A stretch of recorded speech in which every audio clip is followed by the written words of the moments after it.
Hello! Hi Hi, everyone. it's Vienda and Hayley here. I'm Hayley Carr. And I'm Vienda Maria from viendamaria.com. And Well, we're here to present She is Free finally after our little hiccup last week. And we're so excited to be here. We can't wait to get started. awesome. I'm just going to share out the link here um, onto the page to make sure everyone can see it. So I wonder, I'd like to see comments. Can I see comments? No, Yeah, I we can't should see any. comments. Um, Chat, Q&A. There we go. Okay, so if you have questions, we'll see them on the side. I don't know if you can see them, Vienda, but I can see them from here. It could be because I'm Um, the host. yeah, I can see something that says questions. So Yeah. Okay, so what we're going to be doing is spending about an hour and a half with you all tonight and talking about how we run our businesses and travel around the world. There's been a couple of questions submitted, and we'd love to answer those for you. And I've never done one of these before, so I'm not sure about you, Vienda, but I just want to talk about sort of everything, what it's been like for me. It's been a real roller coaster ride, and I think a lot of people think that being a gypsetter or running a location independence business is this really kind of mysterious thing, and Mhm. it's as crazy hard as we think it's going to be in the beginning. So that's what I've definitely discovered, and yeah, I'm really excited. Let's get started, shall we? Yeah, perfect. So how about you tell us your story, how you got into it, what happened and how you got to where you are now? Yeah. Um, so I was the furthest away from being location independent that you could possibly imagine. I had a degree in interior architecture. I was working in a really beautiful office in a really beautiful firm in Sydney. I had the relationship. I was renting my dream apartment and working, and I was training. I had a sport that I competed in all the time with karate.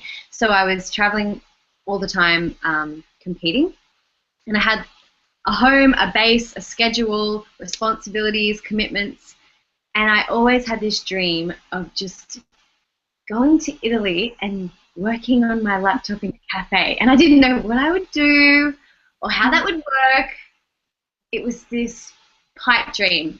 And the more I stayed in my job, the more I felt it coming up within me. And I had no idea how it was going to happen. Um, Yeah. but ultimately, life kind of kicked my ass. Um, I decided that I didn't. Well, it started with a series of injuries for myself, which led to me deciding to learn about this new skill called NLP. It actually just kind of fell into my lap. And then once I learned that, I started becoming very much more successful in my karate. Um, and from there, I ended up leaving my job in the middle of a recession to start doing karate full time until I could decide to become a life coach or not. But in that time, I ended up with chronic fatigue syndrome for 2.5 years.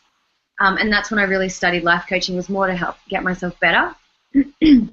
And then I set up a coaching business because people were asking me for help after I recovered from chronic fatigue and came back and won some more karate stuff. And I had this business and I was running it from home, but I was traveling all around Sydney, driving to people's houses and doing sessions with them, and I was exhausted. And I was kind of running the business sort of on part-time hours, part-time income for a long time. And then a couple of years ago, about 2.5 years ago now, my friend Jeremy was killed in an accident really suddenly. And it affected all of our friends really fiercely. And I realized in that moment that just how short life is, just how precious life is, and just how much we don't have control over everything. We think we have control, but we actually have no control. And in that moment, I realized it was absolutely my responsibility to do this whole location independent thing and to become independent myself and to set myself free and to start doing the things that I wanted. It wasn't going to just land in my lap and happen by itself, and someone wasn't going to come along and give me permission to kind of do those things. And I had this real kind of wake up moment, and it was a massive kick in the ass. And that's when it kind of started for me. And I ended up, like, just gradually over the next kind of year, leaving my whole life behind, my identity, everything. And I was really supported and just ended up taking off on a plane one day. And I thought, oh, I'm going to test it out. I was really cautious, Vienda. Like, I was, as you know, like I was so just one step at a time. Maybe can I do this? Maybe can I do that? And then I just extended what I did, and I ended up selling everything that I owned, and now my life looks completely different. And but it's just a different way to do the same thing, really, and that's what's so cool. Yeah. Awesome. Yeah. Awesome story. I love it. Great. Do you want to tell your? Yes, I'd love to. So mine is, because I'm one of those strange people, my story is backwards. I started with this lifestyle and then tried to figure out how I could make a job out of it, essentially. But I really like the story you were telling about your friend who died. That really kind of kicked your ass into gear, because I think that preciousness of life, learning to respect that every moment in life is so precious, is a huge aspect of this choice, of making a choice where you live a life that's a little bit unconventional and more on your own terms, with more freedom and more fun, and just like actually embodying what you want. So my story, I mean, my dad died when I was 10, so I was a little girl, he was 31, and understanding that death happens to anyone at any time probably gave me that kind of edge where I was like, fuck it, I could die tomorrow, so what am I going to do today? Yeah. So I studied psychology because I've always really, really been interested in human behavior and the way our minds work, and especially the way that we can create our lives through the thoughts that we think and the beliefs that we have. So I finished my degree and then was like, oh no, I don't want to be a psychologist. That's ridiculous. There's all these weird structures that I don't believe in, and this is not cool. This is not who I am, even though I loved studying. And instead, I started working for music festivals. And just through connecting and networking, the music festivals that I worked for became bigger and bigger, and I started working all over the world for music festivals and traveling. And I'd been traveling for a long time already before that, on holidays and taking 3 and 6 months here and there whenever I could. But then suddenly I was in this situation where for 4 years my job was on the road. I traveled for work. I had to go all over Europe and the States and Central America and Asia and Australia to work at festivals, and I'd spend 2 or 3 months in this place and then move on, and then another 2 or 3 months at another place and move on. And at the end of the 4 years, I was burnt out. Like, there's only so much festivaling you can do. But by then, I realized that lifestyle, that freedom, and that ability to meet amazing human beings all over the world was really important to me, and something that I wanted to continue. And I also looked into the kind of more traditional standard lifestyle and saw that people weren't able to do this if they had a standard job or with standard hours and a salary and things like this. And so I ended up doing a lot of soul searching. I would say a good 2 years of soul searching, where I was like, how can I bring everything I've got together? I have this passion for people. I'm really interested in personal development. I love travel. I have this personality that needs this freedom. Otherwise, I'm not happy. There's a complete discontent for me if I'm limited in the way that I get to express my life. If people put rules on me, then I'm like, whoosha, no rules for me. That's just how I work. So it was really about creating a life that was on my own terms, which meant that I could serve humanity and be creative and show up as myself and travel. And that's where the coaching came. I just started pulling everything together, and there was 10 years of personal development, or even more, like, no, let's say 10 years of personal development plus a psychology degree that I pulled together to create this business. And a good 2 years later, with plenty of heartache and ups and downs, here I am feeling really excited about where it's heading. That is so cool. You explained that so well.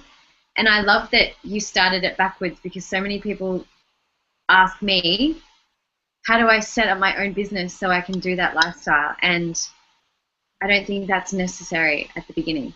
I don't think it's necessary at all. I know lots of people, I've definitely met lots of people traveling who they just say, I work for myself, and they find work wherever they happen to be.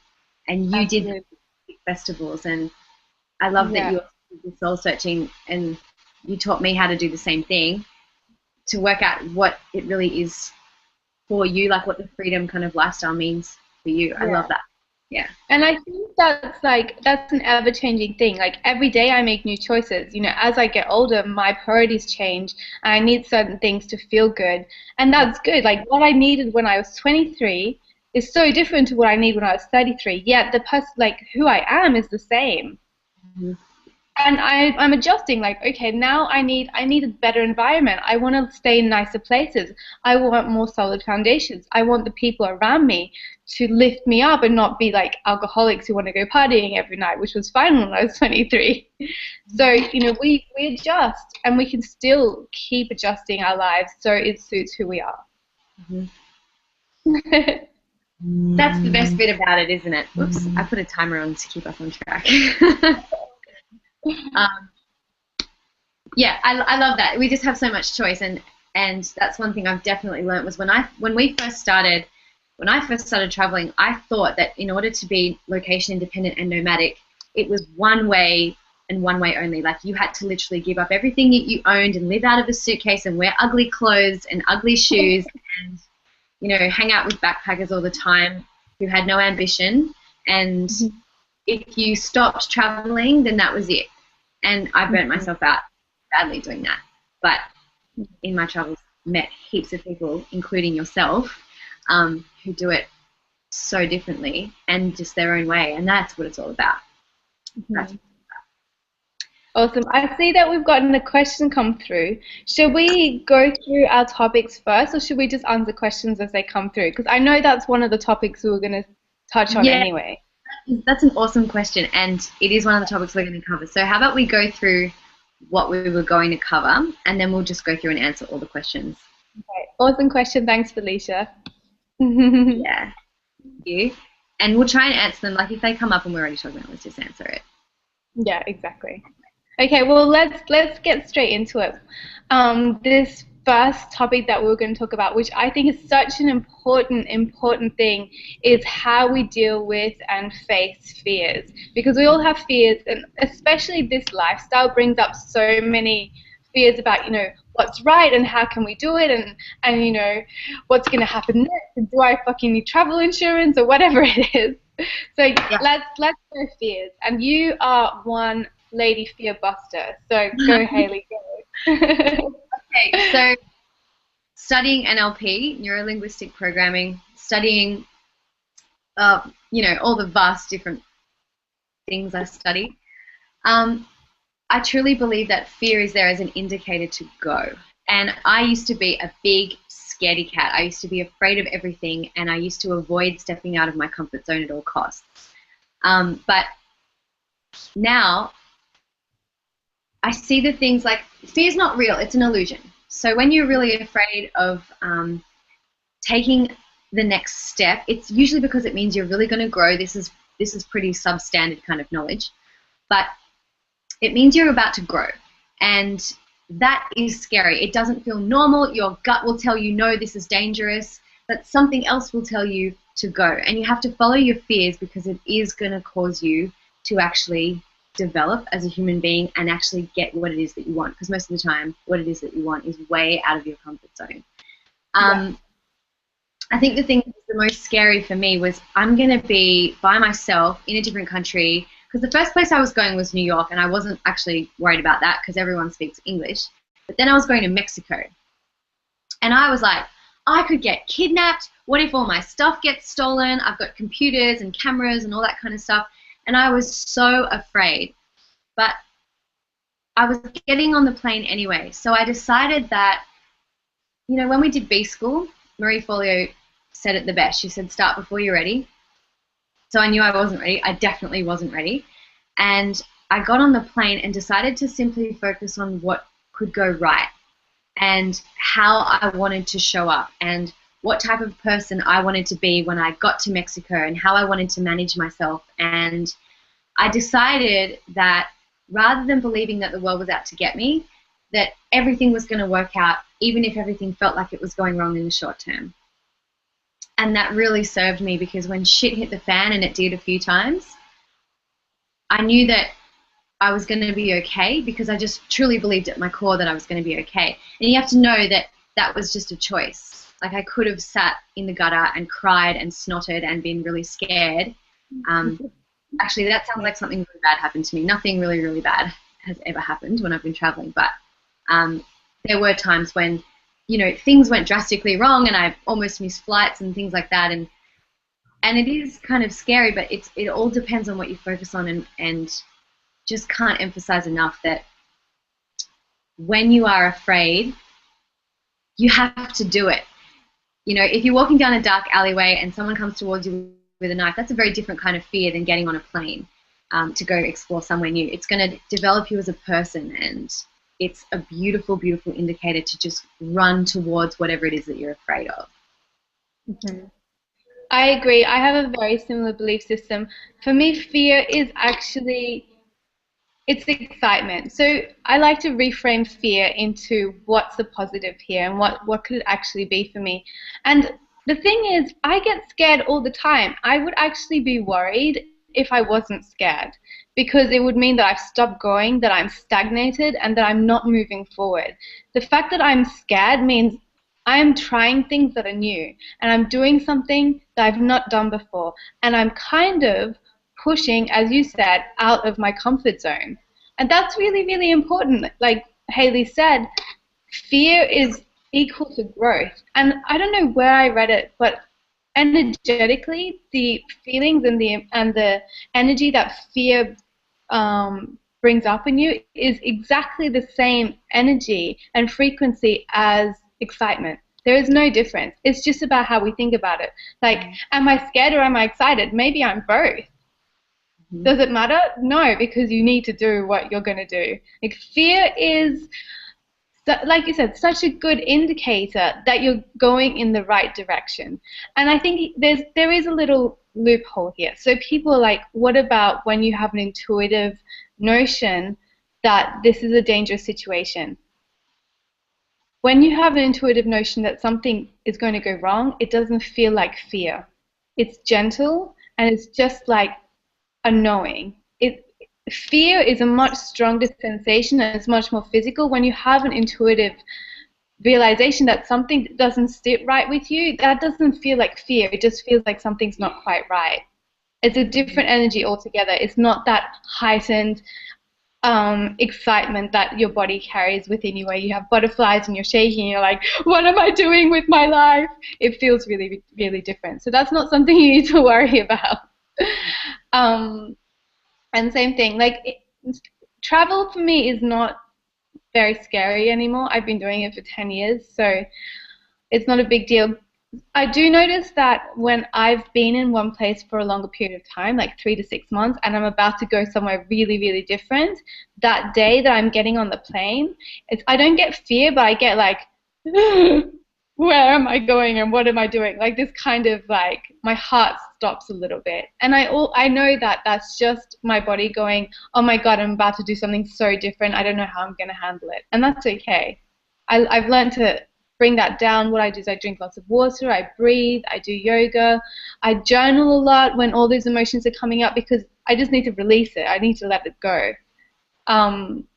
But the areas that I feel fear in the most these days is when I'm taking big leaps in my business, because, you know, as a young business, as a new business, I'm trying new things and experimenting every day and just testing the waters and figuring out what works and what doesn't, because that's how the business runs. So that's where I get scared, when I'm doing things I haven't done before. I think it becomes this constant state of discomfort, and you get used to it.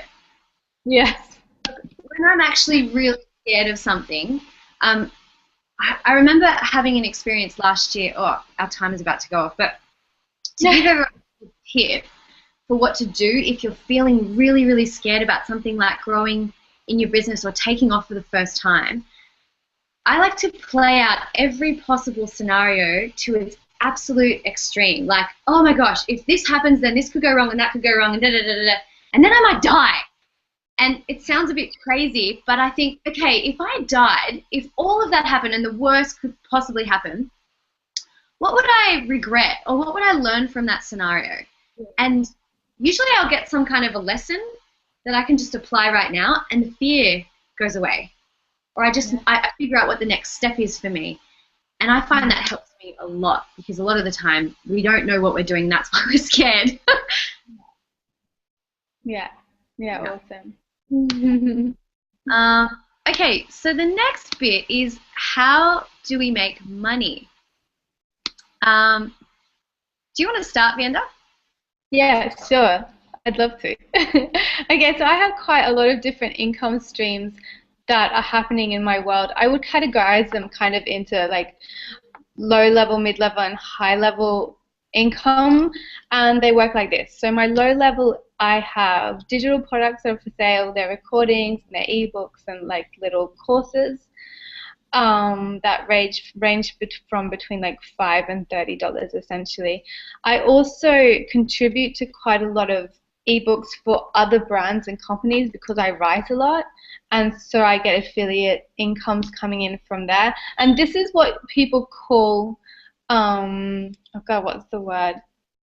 Passive income. It's not really like, I don't believe there's such a thing as passive income, because I still have to work for it. I need to remind people that these products exist, and so on and so on. But essentially, people buy them while I'm asleep, and that always rocks my world. Then the next level is like my mid-range, which are mentoring programs that they kind of run like a course. They can be 6 weeks or 10 weeks, and they get short stints of coaching calls with me, but they actually get a full pack of programs. So every week they get a email from me, and they get a PDF with homework and lots of information, and it's really structured. So there's sort of a beginning, middle, and end to it, and they actually have a goal at the end that they achieve. And then my high range income comes from one-to-one coaching programs, where it's all about the individual and we focus on them, which is really, it's probably my favorite part, because I love the transformation of working with people from where they start to where they go. And it's people from all sorts of walks of life, which is amazing. I recently just started working with a 68-year-old man from Kansas who's a stockbroker, who just, he's had enough of this life. He's had enough of this really, really structured life where he doesn't have much freedom. And he wants to be a gypsetter, which is so hilarious. Like, this guy is amazing, and he just makes me laugh so much. And it's awesome going through this journey with him, where he's starting to realize that he can let go of all that stuff that's tied him up, which is like family ties that don't need him anymore, and the houses and all of these things that he's created for himself that he can let go of now and use as investments and just enjoy his life. I mean, he's 68. Like, it's about time, I think.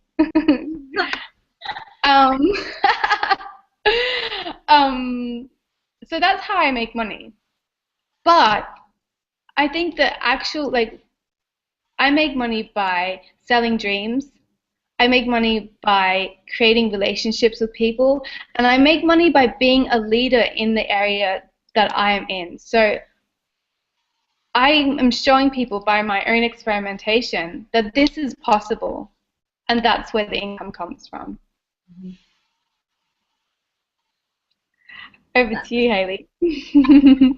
Well, I'm a little more freestyle at the moment than that. I'd like to say I have books and all that kind of jazz going on, but I don't. It's something that I look at doing later on in my business. But right now, I work one-to-one with people, I usually meet them somewhere cool and we get along, and then we work together either for a short term, like one day, really intense for like 5 hours, or we work long term and they usually end up working with me for 1 to 2 years, but we do one-on-one coaching together. Occasionally, when I feel like it, I'll run a workshop, and I've done them in 4 different countries now around the world, which is cool. But essentially how I make money is my one-to-one coaching. And when I first started, I didn't think it was possible to be able to do that from anywhere. But if you have a business that you don't think, or if you have a job where you don't think I could do this from anywhere,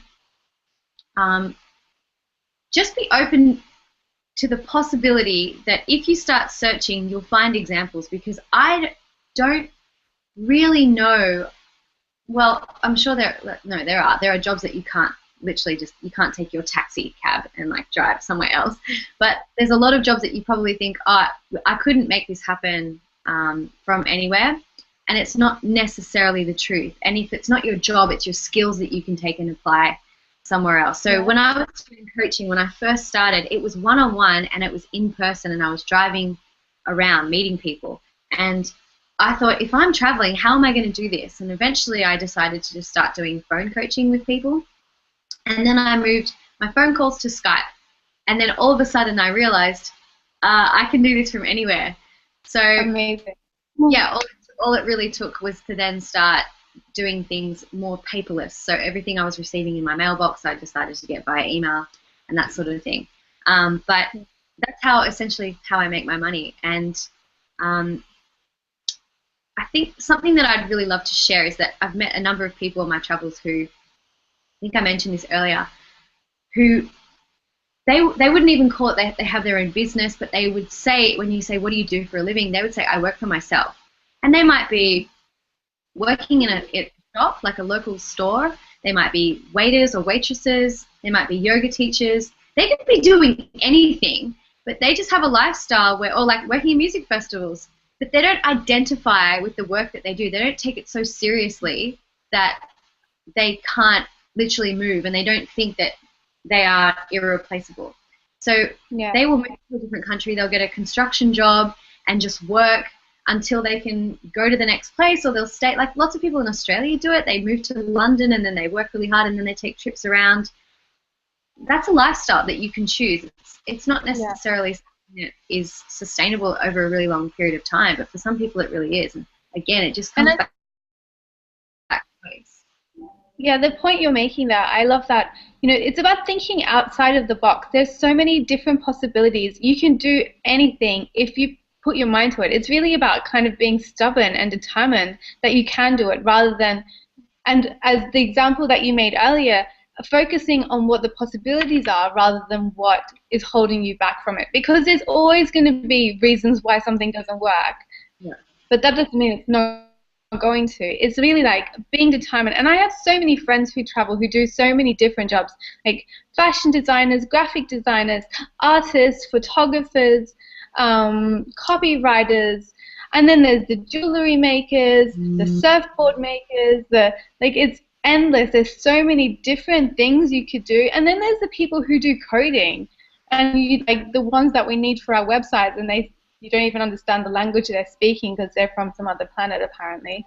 And you know, there is so many different ways to make money. Or a friend of mine just recently, he was in law enforcement and now he's working in a travel agency because he wanted to travel. And he gets all these free trips. And I was like, that's really smart. I would have never even thought of that. But yes. I think it really is about, like you said, being a leader and having an attitude of whatever it takes. You know, just, I will do whatever it takes to do. Like, I want to go here, I'll do what it takes to get there. And it may mean that you have to do a job that is not so great, but for the however many hours you're there during the week, it pays for you being where you really want to be on the weekend. And to me, that's winning at life, you know? Yeah. And I think there's an element of ego that comes in there as well. Like, we have these ideas of what's a good job and what's a bad job. But you know what? The only thing that matters is if you enjoy it or not. There is no such thing as a good or a bad job. Like, this hierarchy that we've created in our society is bullshit. what matters is that you like your life and you like yourself and you're happy. Does that mean you're cleaning the streets, or does that mean you're like a stockbroker? It doesn't matter. I know that if I was a stockbroker, even though it's a high-level job, I would be deeply unhappy and probably suicidal. So do what makes you happy. And I think too, like, just to add to that, happiness is a choice. Like, whatever you decide to do, show up every day with enthusiasm and decide to have fun and make the most of it. Because if you are really going for what it is that you want, then you're on track. It has a purpose, even if it's not a purpose. Like, really, everything. And to come back to the very first point, you just really don't know what is around the corner. So make the most. Absolutely make the most. Go for what you want and make the most of where you are. So important. Yeah, definitely. Okay, maybe we should move on to the next topic. Question. Is our top time management methods that work anywhere in the world. Do you want to start with this one, Hayley? Sure. Okay, I'd love to. Time management. I was so bad at this when I first started traveling. Oops, timer. Stop, timer. I was so bad at traveling. I was traveling way too much. I probably changed countries every 10 days. I don't experience jet lag, just don't. I know how to work my brain, so I just don't experience jet lag. So that was fine, except the time zones, moving around, working with my clients in different countries, and me having decent sleeps and stuff was just like a nightmare. Plus wanting to explore. When you get to a new place, you want to see it. So my best time management methods that I've kind of come up with is, number one, just turn off the internet. If you need to get creative tasks done, even if you need to answer emails, turn off the internet to get it done, because I was finding myself getting extremely distracted by keeping up with, you know, social media and all that sort of jazz. Number two, like, is knowing what is your, one of my coaches calls it his hinging point. And it means like knowing what it is that's for you. When that thing is taken care of, everything else is taken care of. So for him, he's the type of person who needs to one-up everybody. And if he's one-upping everybody, and it doesn't matter what it is, by the way, but if he's one-upping everybody, his life is fine. He feels happy. I've got other friends who, if their finances are taken care of, life is good. If their relationships are sorted, then life's good, everything's fine, and everything else just works out. For me, it's me time. I love my alone time, and if I don't get it, things just feel out of whack after a while. I might not even realize that I haven't had any alone time, but I definitely know that when I go and have it, I feel nourished again. So making sure that I have my me time every single day is imperative to me. And the way that I work it in is that when I get up in the morning, I spend as much time as I need, usually about an hour, just chilling out, doing nothing, maybe reading a magazine, having a cup of tea, going for a swim at the beach if I can, or just playing around in nature or on a guitar or whatever, but just taking that time to really just have some fun and spend some time quietly alone, maybe journaling. And for me, that's the best time management method ever, because I go into my work after that and I'm like enthusiastic because I've had plenty of time and I can show up with the world like full. The next thing is making sure that, especially if I go to a new country, like I get to a certain point where I'm like, I don't want to work anymore. I need to explore. So setting up times where if I'm changing countries, for example, or even just towns, like just the moving your body over distances can have an effect on you. So I give myself time to kind of set myself up and unpack my suitcase, you know, all the contents of my suitcase, and just hang out for a day, or maybe go and explore like where the grocery store is or whatever. So I can really chill out, and then making sure that I have like maybe 2 weeks on work and then 1 week completely off, switched off, so I can go and explore and really have an adventure wherever I am. And then on top of that is just having routines, so making sure that every day I do some kind of workout or move my body. Maybe it's even just go for a walk, and then do a certain amount of writing every day, or just doing something creative. Like, regardless of where I am, just setting myself up to have some kind of consistency. And I think that's really helped me find home within myself, which we'll talk about later. But yeah, That's the best time management that I find, is just being consistent within yourself and not trying to manage yourself based on where you are and who's around you, because everybody, when you go somewhere new or you meet people that you know and you meet new people, everyone's excited. They're like, oh, let's catch up. This is great. So there's always something fun to do, and you have to manage it yourself. Mm-hmm. I agree. Consistency is key in time management. I feel the same way, because when you're consistent, it happens easily. When it feels like you have to structure it in some strange way, it's really difficult. I think for me, my main time management tools are, firstly, my time is probably the most precious thing that I have. Like, it's so invaluable.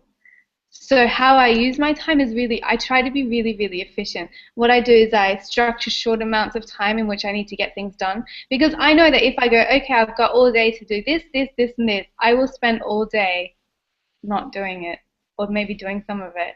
If I go, okay, I need to get this done in like an hour or two from 10 till 12 between these two calls, then I'm like, boom, boom, boom, boom, boom, boom, done, move on. Especially if I've got more fun things planned later on, like I'm going to go out and like, I don't know, go snorkeling on the reef or something. I'm like, hell yeah, I'm going to get this out of the way so I can go and enjoy that and not have to think about it, because that would really stress me out. The other thing, I just wrote it down while you were talking. Oh yeah, there's nothing like the present moment. So what I often do is I use waiting time to do my work. For example, this morning I was meant to meet up with some people and they were late, and I was like, awesome, that means I can write this blog post that I need to do, and I can do this. And waiting time used to do work is so amazing, because you feel like you didn't, I don't know how to explain it. Like, you didn't waste your time. It's almost like gaining time, because you're doing something in a time where you would have maybe otherwise just waited for something or someone. In airports, it's amazing. Like, anytime you're waiting for something, or you've just got to sit still for a bit, is a great time. I just get my notebook out, I write notes, and I plan things, and so things happen, because now now is the time to do what I need to do. The other thing is I really simplify. Like, I don't like mega lists. I don't believe in creating this huge amount of work for myself. I really believe in making things as simple as possible. So whatever I need to get done, I know what the outcome is that I want. And then I go back and I'm like, okay, what is the easiest, fastest, shortest way I can get to that outcome? And that's it. That's what I figure out. I don't like, is this the proper way? I don't care if it's the proper way. All I care about is that I get the outcome that I want. And I think one thing that gets people really challenges people with time management, especially with traveling, is that they think they need to have this scheduled structure of when they get things done. Like, from 10 till 12, I'll do my writing, then I'll have a lunch break, then from 1 till 3, I'll do my calls. Maybe it's just me, but that has never worked for me, ever, ever, ever, because I can't find the creativity, and I can't find the muse, and I can't find the inspiration in time blocks that I've set out, because they just come as they will, and I just work with them. I'm just flexible with whatever comes through. I just know I need to sit down and get my stuff done. When I sit down, I'm like, okay, what needs to get done? And it just comes. But if I go, okay, from 1 till 3, I was going to do that writing, and it doesn't, and I feel frustrated and pissed off, and I'm sitting there for 3 hours and nothing happens, that is a waste of my time and energy and not healthy. What I do is I kind of like dot point things I need to get done on a daily or weekly basis. I'm like, this needs to happen, this needs to happen, this needs to happen. I don't care when it gets done. I don't care if it's 2 in the morning or if it's Sunday afternoon. It just needs to get done. So whenever the muse is, when the inspiration's there, do it. Yep, totally agree with that in terms of just going with the flow. And that was something that I struggled with so much, because I'd come from the 9-to-5 world where you have to look busy for a certain amount of time and you get paid for that. So my mom calls it fart assing around. I would just fart ass around and like make myself look busy. And I definitely struggled with, finding that in-between time to do things. But when you lock in things that are fun to do afterwards, you don't have a choice. Actually, I thought of something else when you were just speaking. I work in cafes sometimes, and this doesn't work for everybody because they don't like the noise, but I actually feel like I can zone out really well when I'm in a cafe by myself. And like, I can't get up and pee. I can't get up and just be distracted by stuff. And I usually go to a cafe where I can't get the internet. And I get so much stuff done because I have to sit there for a block of time and I cannot move. Otherwise, my computer might get stolen. So you definitely find ways that it works for you. And if you are a structured time person and that works, then use it. Don't try and change how you naturally are because you're in a different country. Like that won't work. And speaking of time, I think something that's really important to remember here is that once we move out of that 9 to 5 thing, we often feel guilty for not working 9 to 5 hours. Yeah. Like, why am I not doing my 8 hours? But actually, when you become efficient and do your work in a resourceful way, you can do your 9 to 5 hours in 3 or 4 hours of a day. And suddenly all of this time opens up and it's okay. Do not feel guilty about this. That's how it's meant to be. This is why we make the choices we make. And I know it's a bit of a scary leap, but it's so important to remember that, like, you don't actually have to sit at that desk. It's not about how much time you're spending in front of your computer. It's about what you're getting done. That's it. Yeah. Focusing on the activities that have the biggest impact. Like, I will set up at the start of my day and go, what are the 3 most important things that I need to get done today? What is the most important thing, and which one's the money-making activity?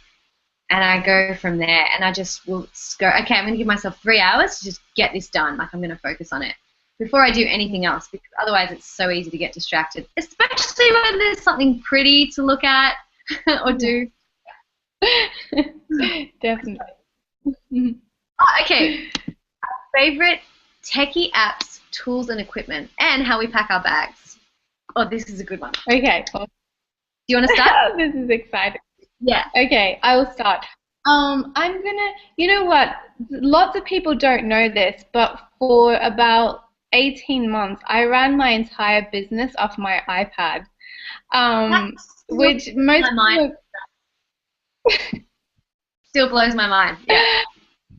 I like it. Well, it still kind of blows my mind, but actually I love it. I still prefer my iPad over my laptop because it's just so easy and simple and light and small, and I can like take it to a cafe and not be lugging this big thing around. And so I downloaded a huge range of apps that supported my business and my functions and productivity. But again, like, simplicity and keeping things easy and simple is a high priority for me in my life. So I wrote a blog post with all of those apps, which I'm going to share with you guys afterwards. I'm going to put a link somewhere or something. We'll send it to you afterwards with the video, which will give you lots of ideas. And again, this is something that I've noticed that people do a lot, is that we buy programs and structures and things that are supposed to help us be more efficient as a way to distract ourselves and actually not do the work. All you need is a blank piece of paper or a blank PDF, what are they called, like Pages. Well, I use Pages on my iPad, or like Word or whatever, or WordPress. If you're writing a blog, that's all you need to do your work. You don't actually need all these fancy systems and programs and things like this unless you're coding websites, maybe. Just do the work, and it's really easy. So iPads are awesome, but I'd say, there's lots of amazing tablets out there. I also love my MacBook Air just because it's pretty and shiny and does pretty things for me, which is really helpful. What else do I use? And I have an iPhone, so okay, I'm all Appled up, but I don't think Apple is the best. There's so many different Android products and fantastic PCs and things that, just find what works for you and then do the work. Like, it doesn't really matter what you use. What matters is that you show up and do what you need to do. Yeah. Then with packing, I have a massive roller bag that an ex-boyfriend bought me years and years ago. It has these big wheels at the back and it sits up. I think it's like one of those surf and ski ones. And it's amazing. It has 3 compartments. The middle one is where all my clothes go. I roll everything because it means it's crease free and you can fit in more stuff, which is also dangerous because it means it weighs more. And then one of the side pockets is full of shoes, usually like 7 or 8 pairs, because you never know where you might end up, and you need different shoes for different situations. It's very important. And the other pocket is all of my business stuff. I love that you have those shoes, because this is like a common misconception that when you travel, you have to dress like a backpacker or a nerdy traveler. So yeah, sorry, continue. I secretly hate backpackers. Okay, I don't hate them, but I just think, like, why would you do that to yourself? And the difference is also that the way I live is my life. It's my lifestyle. It's not something I'm doing for a short period of time, and so I can just look like a dag for a while. I love clothes, and I love looking good. I want to show up as myself wherever I am, which means that I need to be organized and have these things with me. Yeah. And then I was going to say, in the third compartment is all of my office stuff. So usually a few notebooks, books that I'm reading, pens and pencils, and just everything, and thousands of receipts that I need to organize or send my accountant. And that's how I arrange things. It's not like super special, but I probably have a bigger bag than people would think. I've never had a backpack. It's not my thing. It doesn't work for me. Like, it just doesn't work for me. Yeah.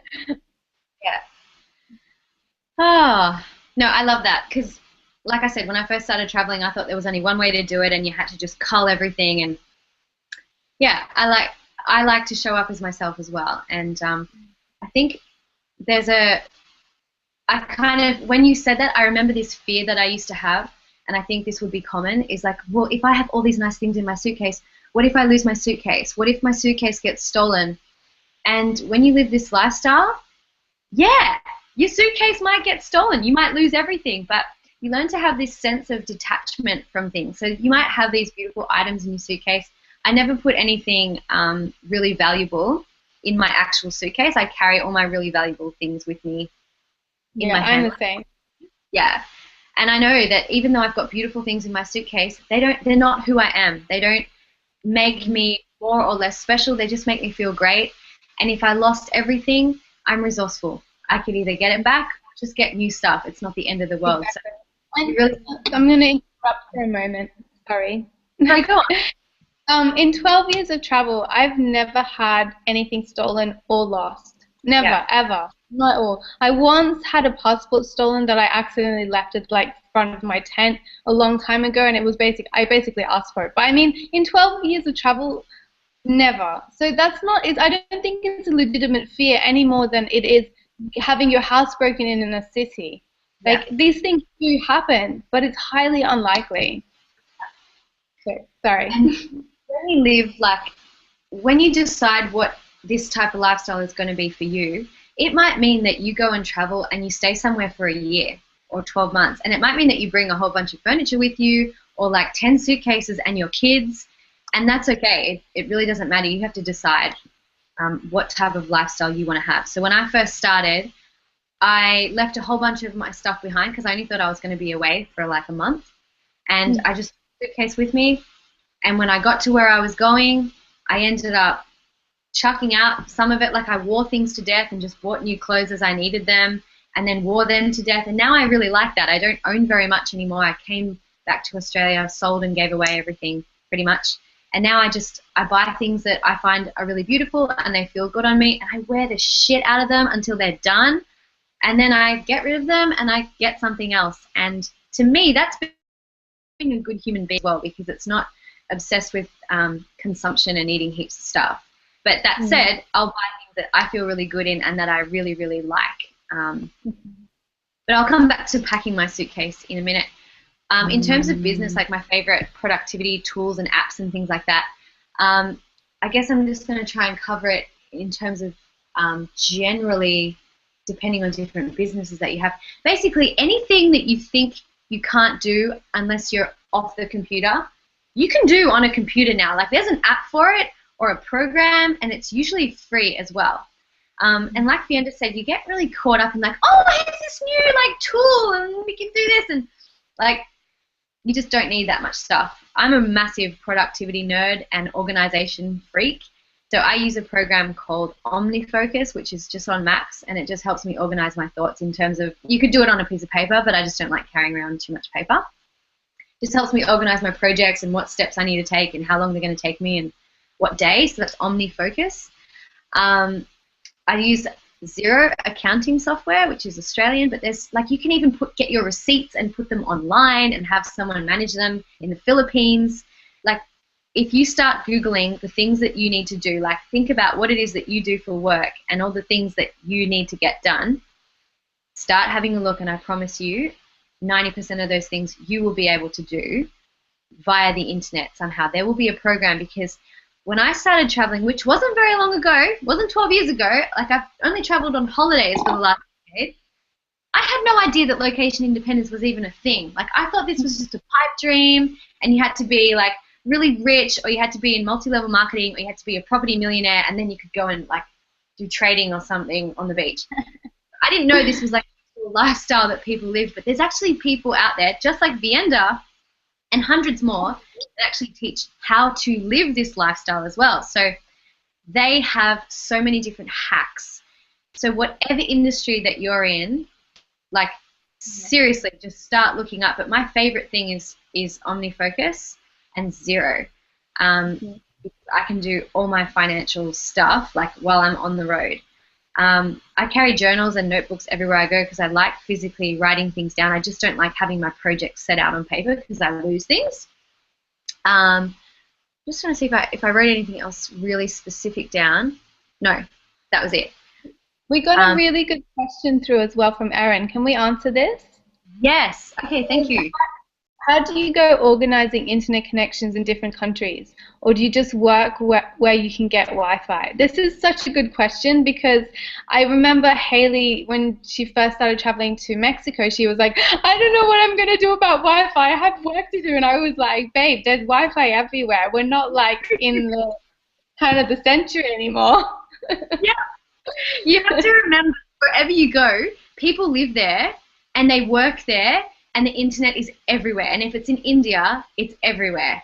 So there's not always a connection everywhere you go. You do have to be careful about security and stuff, but there is internet literally everywhere. I mean, hotel lobbies, in your room, cafes. Whenever I travel somewhere, I make sure that I'm going to have the internet before I rock up. Mm-hmm. I know, Vienda, you wing it a whole lot more. Like, I'm really internet paranoid, so I used to carry around like a wireless dongle thing that I unlocked so I could put an internet SIM card in there. I never ended up using it though because I never needed it. But yeah, like even if you go and stay in an Airbnb place or something like that, you can just request one that's got Wi-Fi or internet. Like it's so not a problem, and you really have to have the experience to just become comfortable with that fact. Like, I still go places and go, oh, there's going to be Wi-Fi, and I get there and I go, oh, Hayley, of course. Yeah. I mean, I think it's just about being a little bit aware. Like, I'm obviously not going to go and take my job into the jungle if I've got client calls, because I'm assuming that there's no internet in the jungle. But, like, that's just, common sense. Pretty much anywhere where there's a small society or some kind of culture, you're going to be able to get, especially if there's tourism. If there's tourists there, there's Wi-Fi there. Sorry, unfortunately, it's just the way it is these days. And I do, like, I wing it, but I also know that I'm always going to find Wi-Fi wherever I need. And I stay in places for longer periods, so usually 3 months, 2 to 3 months, if not longer. And that means that often I find a place where I'm staying, like I rent a room or apartment or whatever, and I always make sure I rent one that has Wi-Fi. And I also, once I get there, I usually Google Wi-Fi cafes and ask the people around me if they know anything, and then that's it. Like, it's so simple. It's never been a problem.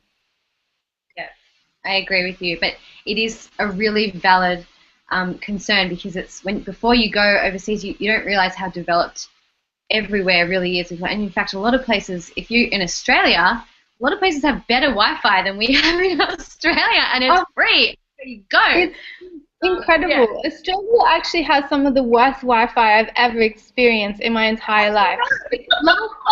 I know, like last Monday when we tried to run this Google Hangout, one of the problems was my Wi-Fi. I actually booked a really nice hotel to stay in for that night because we had this Google Hangout on, because I was like, okay, I'll book a nice hotel that has good Wi-Fi, so it's all like lovely and we're prepared. And no, like that did not eventuate at all. It was really rough.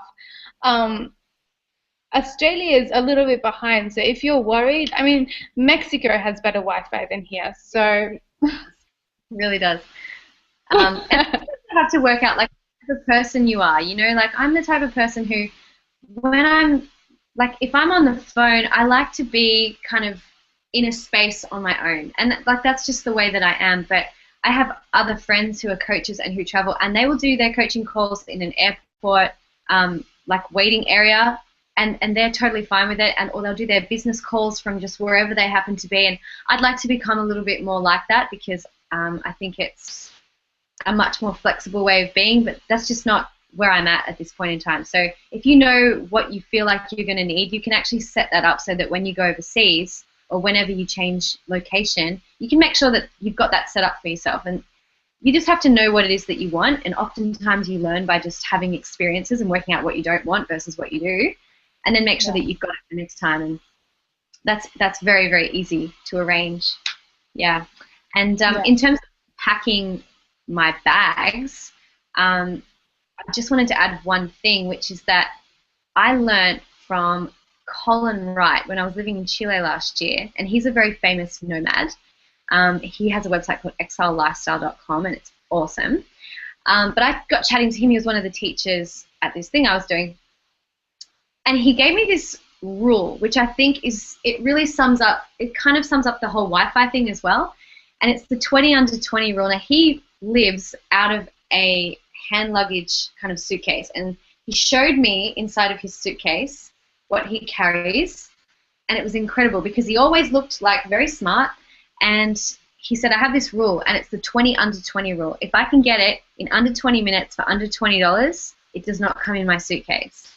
And I was like, oh, that's kind of cool. So he doesn't carry things like big toothpastes and shampoo and conditioner and all those things that ladies think that we need big, massive bottles of when we travel, because when you go somewhere, there are shops and you can buy that stuff and you can leave it or gift it to somebody when you leave again. And I've often found that I do things like I'll plant like a little herb garden when I get somewhere because I like having herbs, and I'll give the herb garden, or I planted it at the house that I'm staying so the next person can use it.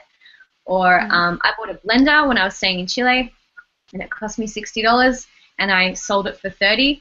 And I've done other things like that, like you'll buy something and then just give it away, so it's not wasted, but you can still take care of yourself, but you don't need to take it on the road. I have similar stories. I mean, like, also, I use hotel shampoo and conditioners. I'm just like, okay, because I stay in hotels relatively often, so I stash them. I'm like, they're tiny and they're perfect, and they work. That's all that matters.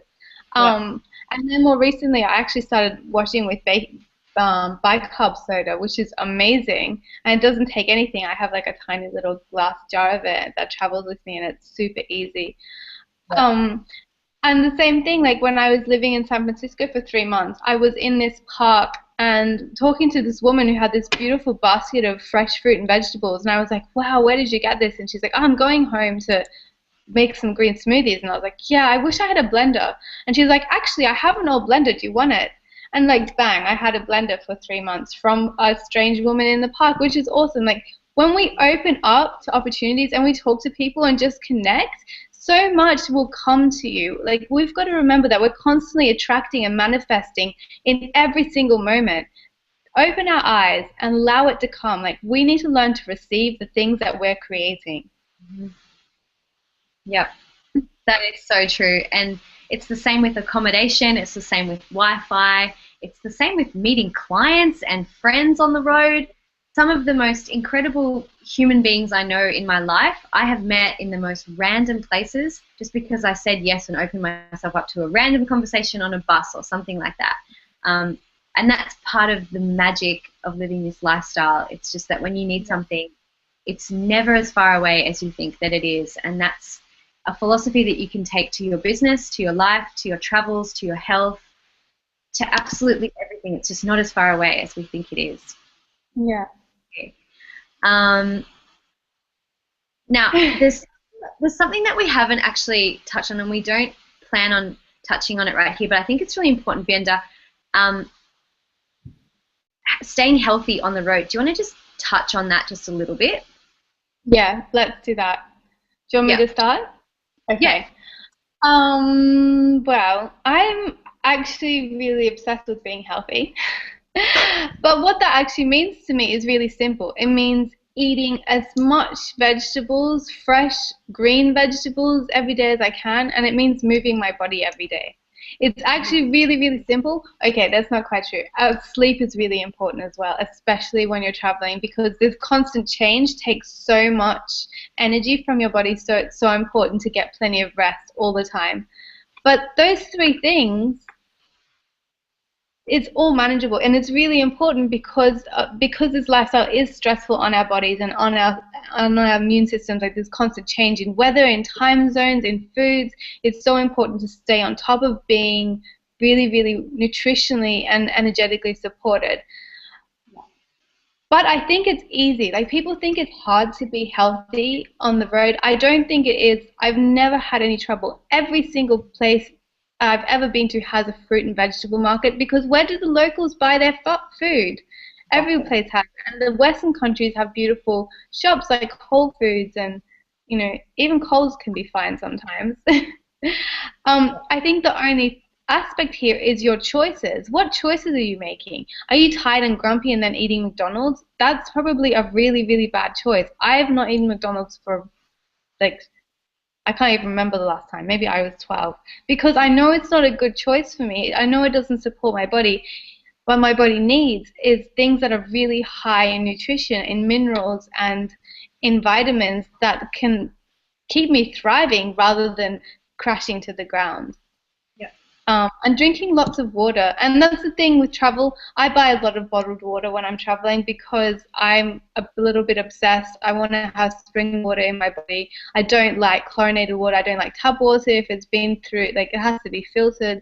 And obviously in developing countries, there's diseases. So just drink bottled water. It's not the best thing environmentally, but you have to give and take a little bit when it comes to things like that. I think drinking water is so important. Yeah. I think so. Yeah. I had a kind of backwards experience getting into health while I was traveling, because the only way I knew how to be healthy before I started traveling. Do you remember this conversation, Vienda? I was talking to you. I was in Spain, and I was like, I'm getting fat. Like, what do I do? And you were like, just go for a walk. And I said, I remember having this conversation with you. I was like, I exercise. Like, what am I supposed to do? Because the only way I knew how to exercise was to go really hard for like 3 to 5 hours a day and burn myself out. And I had to actually learn a new way of being healthy and energized.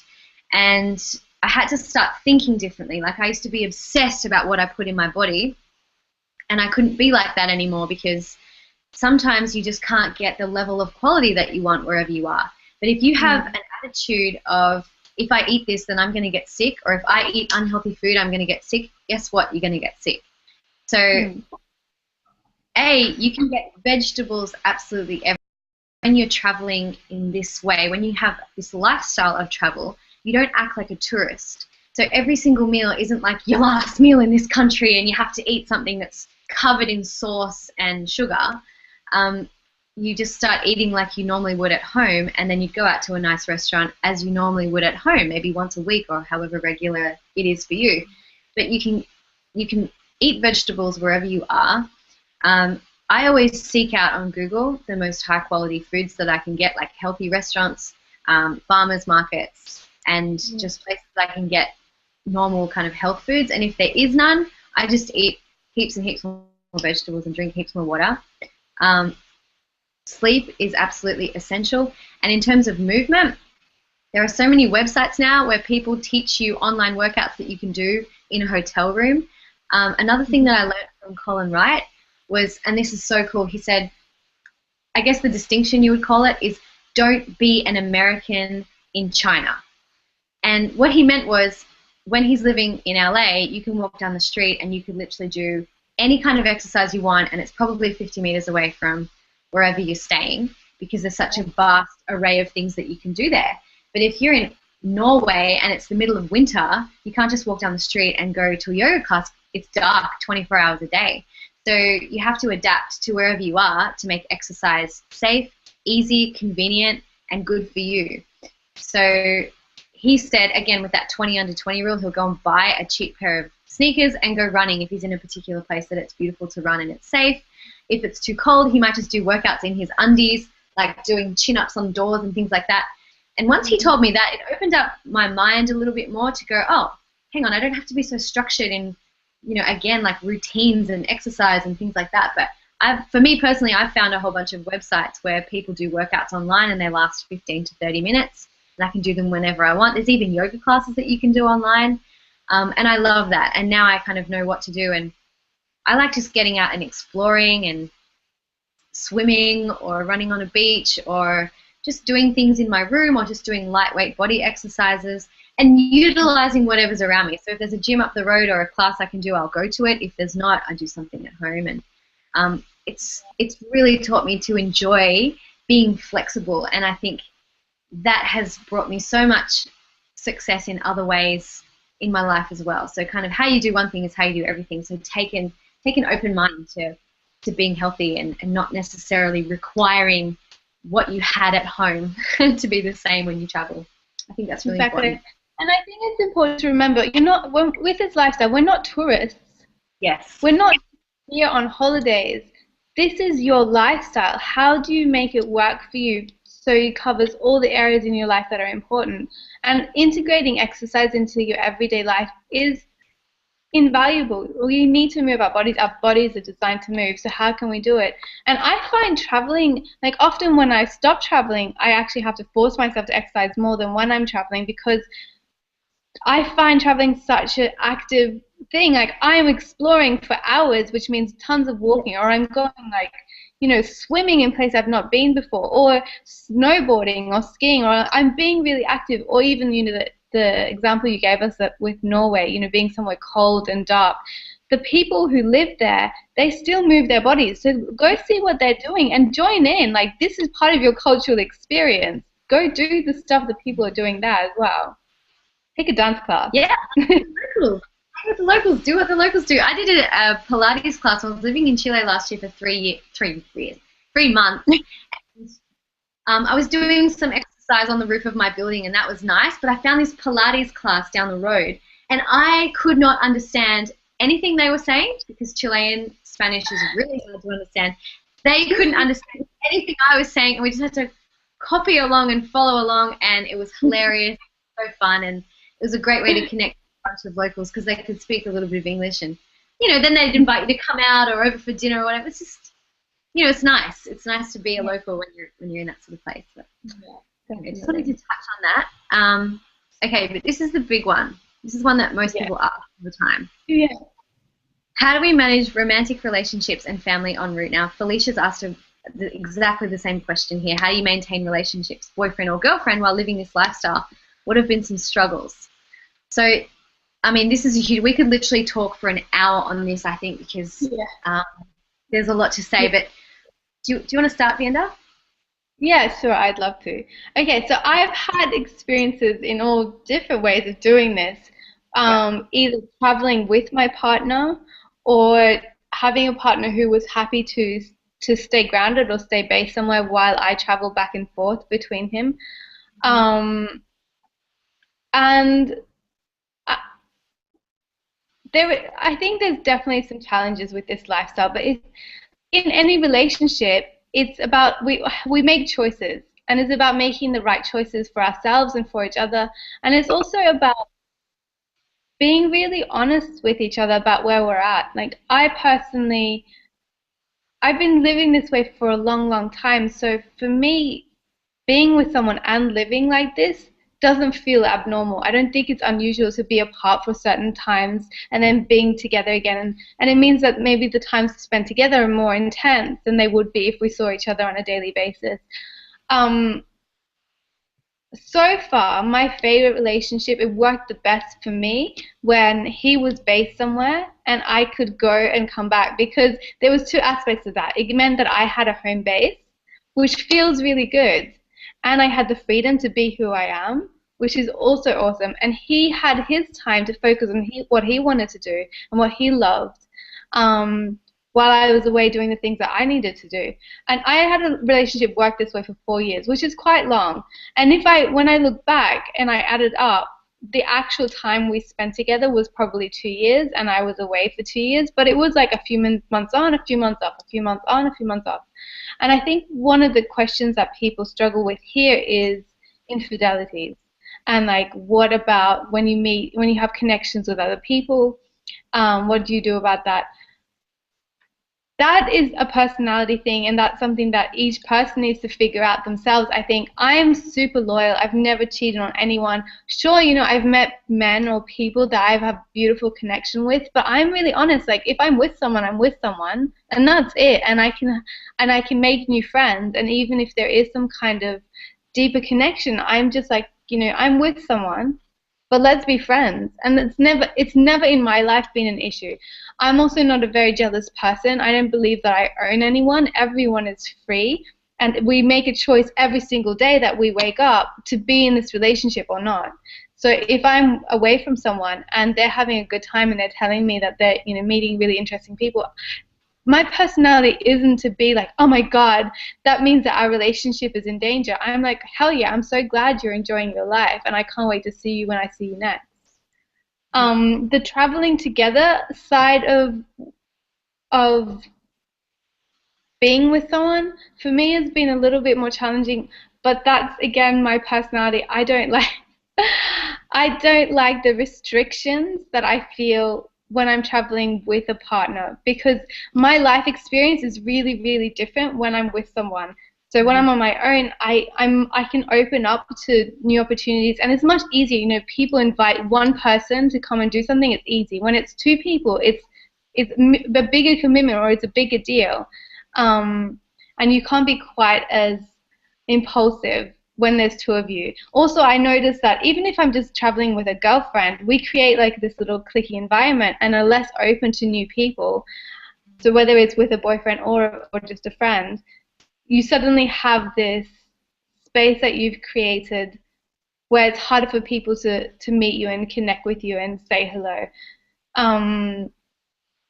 But it works, and I think it depends on who you are and who your partner is, and how all that works for you and how you want to do it. I know I've got friends who are married with 3 children who live this lifestyle, and they're doing amazingly. I admire them, and they're so happy, and their kids are so happy. They're having the most incredible life experiences that every kid could only dream of otherwise.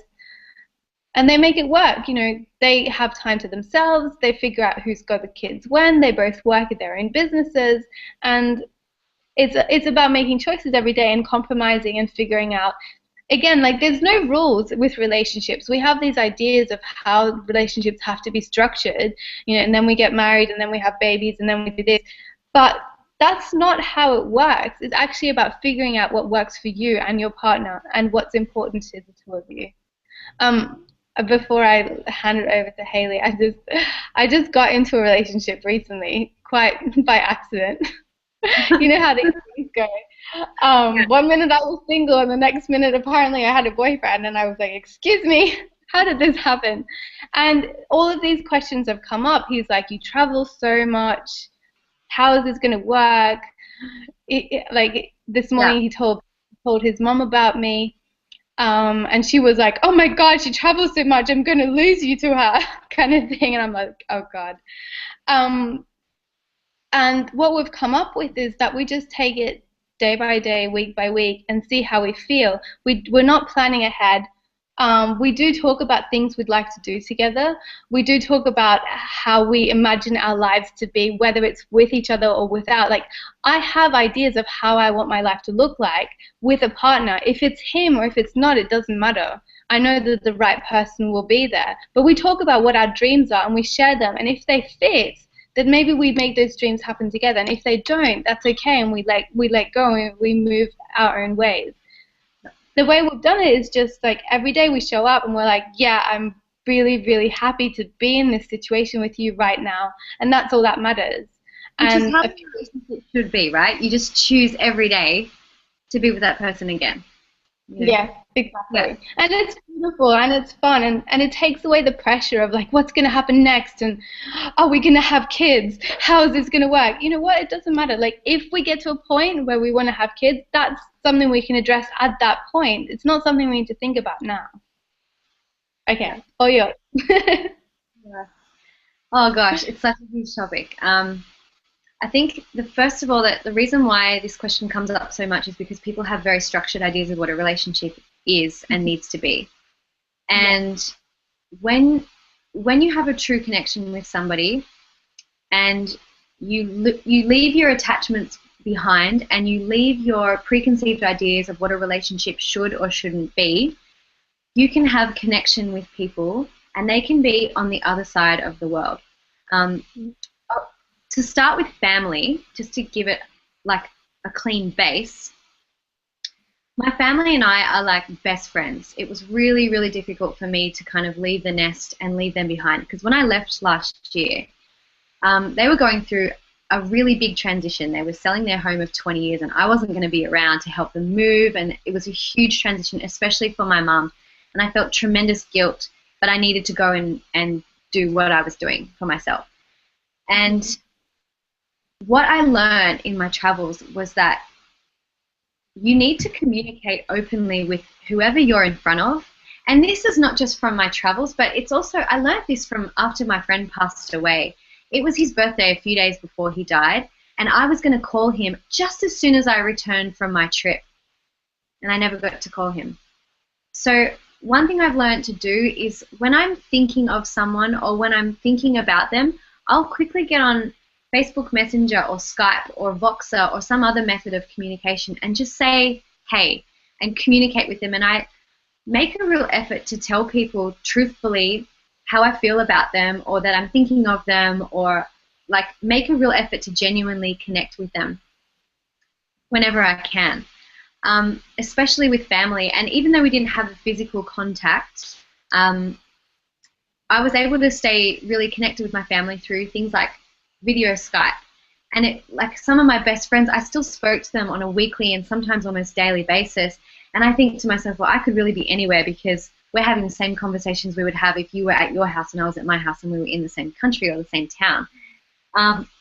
Knowing what type of person you are in terms of relationships, though, relationships is about continuing to opt in moment to moment to moment. And then if you decide to opt out, it's kind of not right. But one thing I did discover, and I had a number of heartbreaks in the last couple of years, like it was pretty intense. Vienda knows all about it.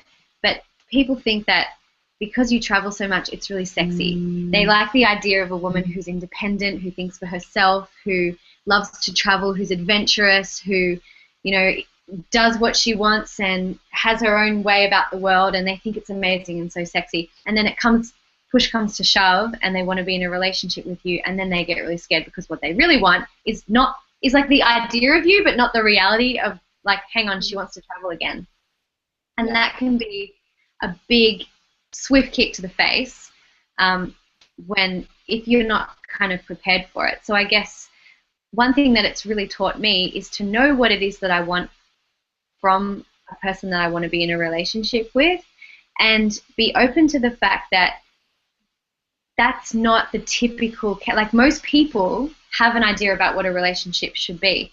So it's not most people that I'm going to end up being in a relationship with, if that makes sense. It's going to require someone who's got a similar kind of mindset to me, or someone that's very open to that. And I'm a loyal person as well, but I've also met people who are polyamorous. I didn't even know what polyamory was until I started traveling, and all of a sudden I met all these nomads who have many relationships in many different countries, and that's just the way they do their thing. And like it really works for them because they're completely open and honest and upfront, and they have like rules about what they do within their own sort of relationship, and that works for them too. It's not really my style, and that's okay. So I think the most important thing is to be open and communicative with whoever it is that's in front of you, and take the relationship day by day. If you're already in a relationship and you're thinking, how the heck would my partner ever let me do this? Like, this is something I want to do. have you even asked them if they'd be open to it? Have you spoken to them as if they're going to respond the way you want them to respond, or are you focusing on what you don't want and thinking, oh my gosh, this is what they're going to say, and so coming to them all needy and expecting them to say that's crazy, because really you just never know. But it is super important to follow your heart, and it is super important to trust in yourself that like everything is possible. You really can do this. And one other thing that I've learned through having this experience is that, yeah, it's a little more rare to meet partners who are open to a new way of doing relationships, but there are so many people in the world who live this lifestyle, who are open, who want to have someone who is just like me and Vienda, and it's not impossible. And I've met those people, and that's really exciting too. So I think a lot of the time we think about where we grew up and the social norms for the life we've lived so far, and we forget that it's, even though it's been our entire experience of life, it's just a small fraction of what's possible, because I've met so many different people who have so many different lifestyles and they make it work. But the key is honesty, open communication, and making sure that you know how your partner experiences love and you give that to them. So ask them, are you the type of person who needs physical touch? Are you the type of person who needs to be told? Do you need gifts? Do you need to be shown places? Do you need chores done? When you know how someone experiences love for themselves, it's way easier for you to fulfill their love strategy and continue a relationship forward. And again, it's just about communication. So I really truly believe that any relationship can be made to work as long as you're true to yourself and you're honest and open and upfront about who you are, what you want, what you need, and open to the fact that they are free. They can also do what they want, just like Vienda said. We're not in control of anyone, and yeah. I like that. I also really like what you said about speaking to your partner, or just giving yourself permission to take those risks and try something new. I just recently had a client tell me that, you know, she's had this dream to travel Australia for 6 months in a caravan, and she's been wanting to do it for a long time, but she has 2 little girls and she has an ex-husband, and she's got plenty of reasons why she can't leave where she's at. And then just before our last session, she finally worked herself up and went and spoke to her ex-husband and told her that she had this dream that she wanted to go travel Australia for 6 months with their 2 little girls and show them the world, you know, this beautiful country and all of this. And he was like, I can't believe you're scared to ask me. Of course, that sounds like an amazing opportunity for you and for our girls. I would love them to have that experience. And she, you know, she was so overwhelmed with emotion that he responded in such a way that was different to what she thought he would say, and that she gave herself permission to dream and to just ask if that could work for him. And the result was amazing. She was like, I can't believe I can do this, and I have his full support. It's such a beautiful thing. Like, let's not be scared. Let's just ask, because we don't know what someone's answer is going to be. 100%. Let's just ask for what it is that we want. You know, oftentimes we know what it is that we want, but we just think, oh, I could never do that, so we don't ask. And it's not just in relationships that we do this. It's, oh, I want to be location independent. I don't know how to do it, so I'm not even going to try. But just, again, it comes back to how you're perceiving the world. Just have that mindset of, hey, this could be possible for me. I'm going to explore it, and open yourself up to the possibility that it's possible for you. Everyone's different, obviously, they're at different situations, but I love that story so much because it's not rare. It's absolutely not rare for that to happen, for the conversation to happen and for it to go the way that you want. You'd just be surprised how open people are when you allow yourself to ask for what you want. Okay. I hope that covers everything. Yeah, I see, like, we've got a couple of more topics we wanted to cover, but we're also starting to run out of time. Okay. So do you want to just go to our biggest, like, struggles that we've worked through and talk about those and skip the last 2, or should we just do the last 2 and end it there? Let's talk about our biggest struggles. I think people would really be able to connect with that a whole lot better. What do you think? Cool. Yeah, sounds good. You want to go? Sure, okay. The first struggle that I had was finding home. I call it finding home within myself. Mm-hmm. I was traveling so much, and I was the girl who loves. I mean, I used to be an interior designer for frick's sake. Like, I loved having a home, and it was nice, and I had a base, and I knew what was going on, and I was structured and organized. And then all of a sudden, my home was my suitcase, and I was living out of it, and I wasn't sleeping in the same bed, you know, every night. I was sometimes sleeping on a couch or on a floor or in an airport or like some new random bed that I paid for. And I found it really difficult to like find a sense of grounding. And I remember being in New York, and it was only like 10 days in, and I was freaked the fuck out. Like, I was like, get me out of here. This is crazy. I can't handle it. I'm not getting sleep. I don't know how I'm going to keep this up. So the way I overcame it was, at one point I recognized that those things didn't actually make me feel grounded. It was my choice. It wasn't my house that made me feel grounded, or my bed, or my particular scent of whatever, or my view. It was me choosing to feel grounded in those moments. So I decided to think about what I was focusing on. And when I set up sort of some routines for myself, meditation on a regular basis, I found other things that could actually anchor me into a space of feeling at home, meaning like it set off a trigger for me to feel grounded. That made me recognize that I could actually live anywhere, and home is not even where you put your suitcase down. Home is literally always within you. It doesn't even matter where you are. It sounds a bit fluffy, but it's true. So I started doing things like regularly doing self-hypnosis and regularly doing meditation. And it brought me back to home. It brought me back to myself, and it helped me feel grounded wherever I was. I would walk into a church and just go meditate. I made sure that I got sleep. I made sure that I had routines. I regularly connected with my friends. I love drinking a cup of tea, so I had nice tea wherever I went. And when I went somewhere that I knew a great brand of tea or something, like, these are things that are, again, outside of myself, except they're things that you can take places with you. So I'd go and get like a brand of tea that I really like, or some superfoods, and carry them with me. I had this little gypsy bag that I take everywhere, and it's got all my little concoctions and potions and stuff in it that I really like. I set myself up wherever I am with, like, I'll go out and purchase some candles and things like that so I can just chillax when I'm at home. And now I have speakers that I travel with, so I can listen to my music wherever I am. But for the most part, the thing that I struggled with the most was, it was coming back to knowing that no matter where I am, I'm always home. I can always feel comfortable, and I can always feel grounded, even if I don't know the outside of my room.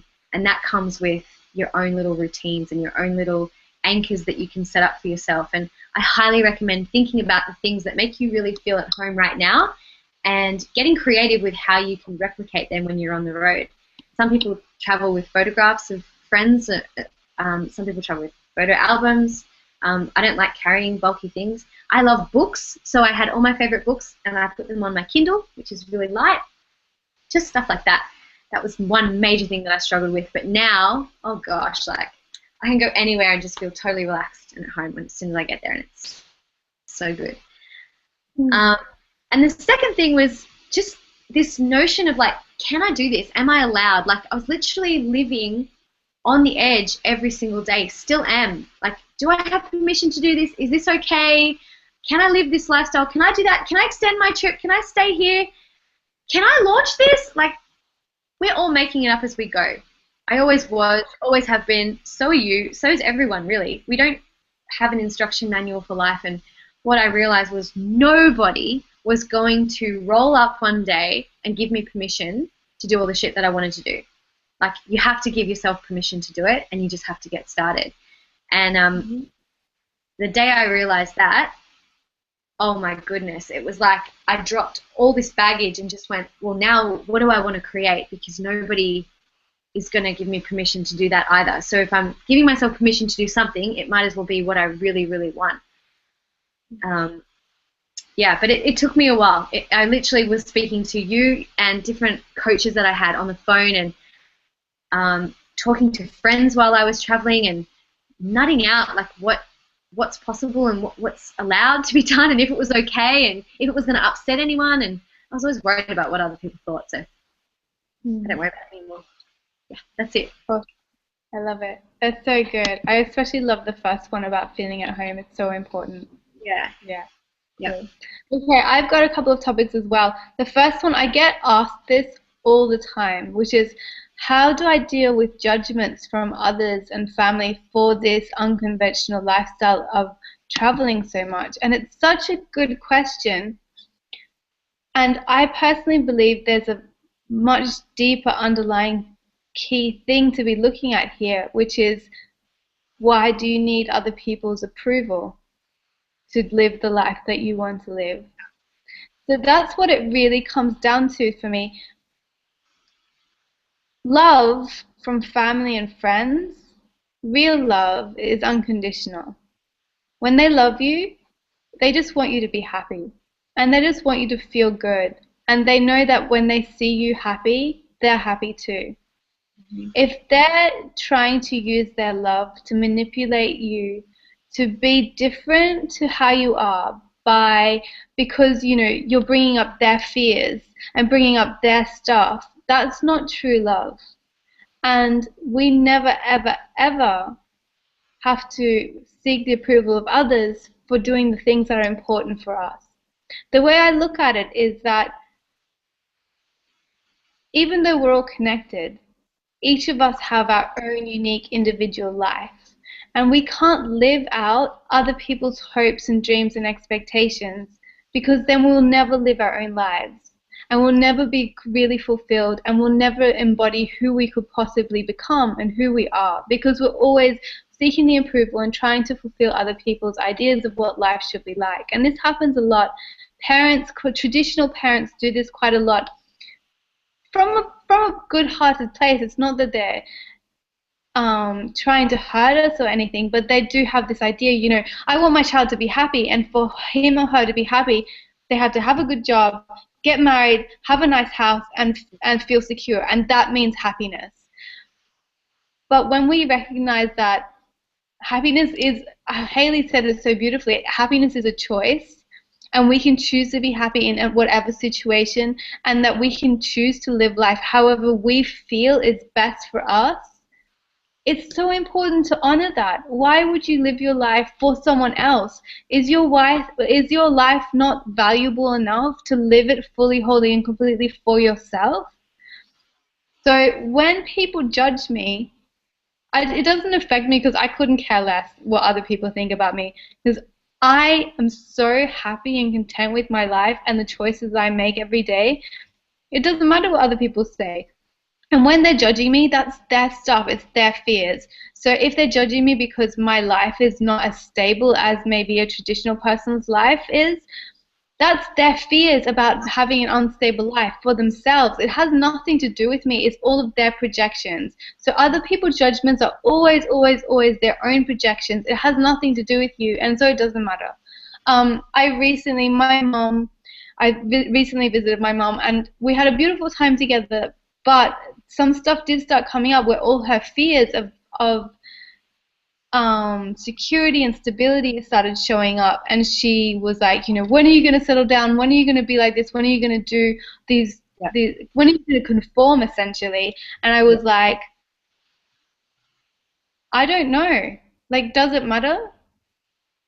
If I'm in a relationship and I'm happy, does it have to look like a traditional relationship? If I decide to have a child with a partner, does it have to look like a white picket fence? Like, if everyone is healthy and well taken care of and all the needs are being fulfilled, how that happens doesn't matter. It just matters that it does happen and how it shows up. I mean, that's the beauty of traveling as well. We get to see so many different cultures and so many different ways of fulfilling the human needs that we all have. We all have the same needs, but there's a million ways to fulfill them. So how we do it doesn't matter. We just do it. So again, judgment is not about you, it's their stuff. And if you're taking on their judgments, that's stuff you need to work on yourself. This is all about, how much do you love yourself? Are you assertive enough to stand up for yourself? Do you believe in yourself, and do you give yourself permission to live the life that you want? Like, this is your stuff, and that's their stuff. So let's be clear on that. I love that so much, Vienda.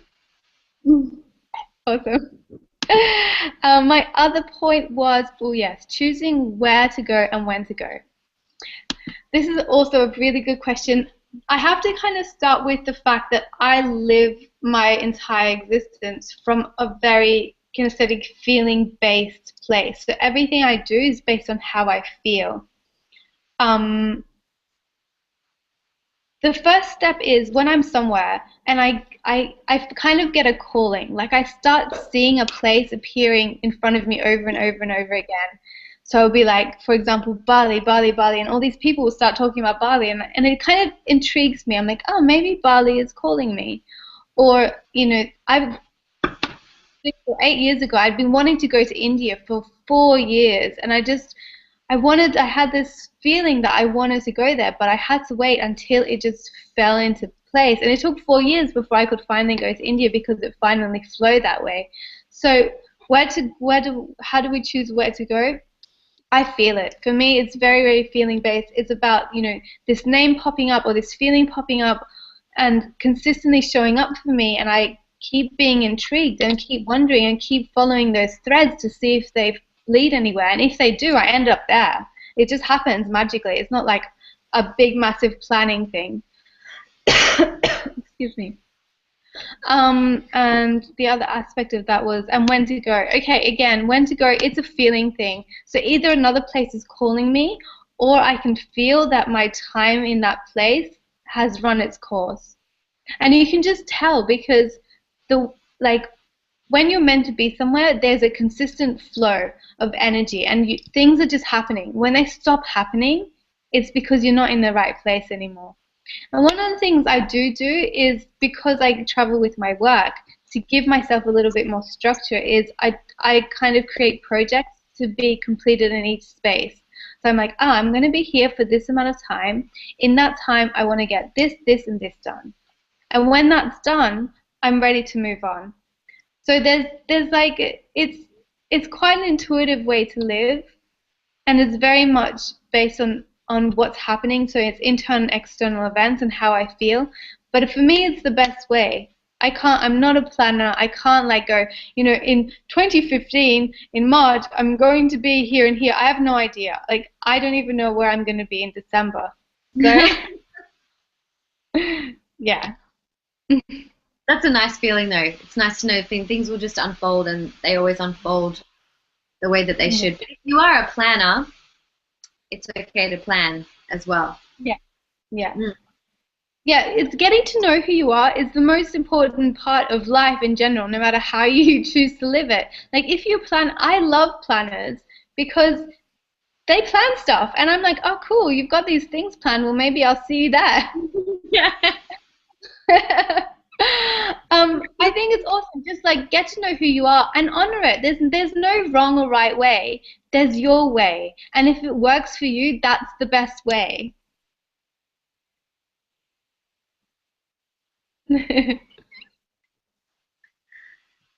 Cool. I hope that helps with everyone who's been asking these questions, because I think that what we struggled with is definitely not things that we struggle with individually. It's a really, really common kind of struggles, and they're oftentimes concerns that one will have before they even attempt to move on or go somewhere, because they think, oh, well, that's going to happen. So they stop themselves in their tracks. So I really hope this has kind of shed some light for everyone. I think the most important thing that I want to get across tonight is just that whatever you think is going to stop you is not as big a deal as you think it is.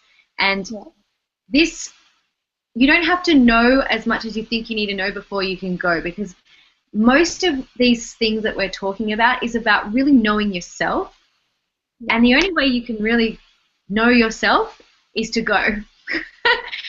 So you really do figure it out on the way, and there's only so much preparation you can really do. But to be honest, I started this journey with zero preparation. I didn't even know I was on it until I was on it. So you don't even need to prepare, really. Yeah. Okay, so should we just run quickly? Oh, sorry, go on. No, I was just going to say, if you guys have more questions and if you're loving these kinds of Google Hangouts, Hayley and I were thinking of doing these more often, like maybe once a month or once every 2 months or something. So let us know, give us feedback, send us more questions, get more specific so we can get specific with you, and let's see where this runs to. It could be really fun. Yeah, these are really deep discussions that we've been having together for over a year now. So the more specific you guys get with your questions, we have got, between us, I would say, so many tools, that we can help with. So I think we could probably speak for over an hour on each of the topics that we covered tonight. We didn't even get to cover them all. But there are a few questions. So if you do have questions now that haven't been answered, please write them into the questions tab. We have some questions that were submitted earlier. I'd love to just touch on those really, really quickly. So first question here is, do I need to take courses to become a health or life coach? What kind of credibility do you need in order to dive in and begin your own business in this? If I can just touch on that, Vienda. So I believe personally that the credibility that you need is experience. It trumps everything. Yeah. That said, I've got a degree. I've done 1,000,001 different life coaching and NLP trainer courses. So I like that I learnt the skills, but more importantly than learning the skills, whatever it is that you want to master or become a leader at, is to go out and implement them, not only with other people, but with yourself. One of the most important things foremost with yourself. You should be your own guinea pig. Yeah.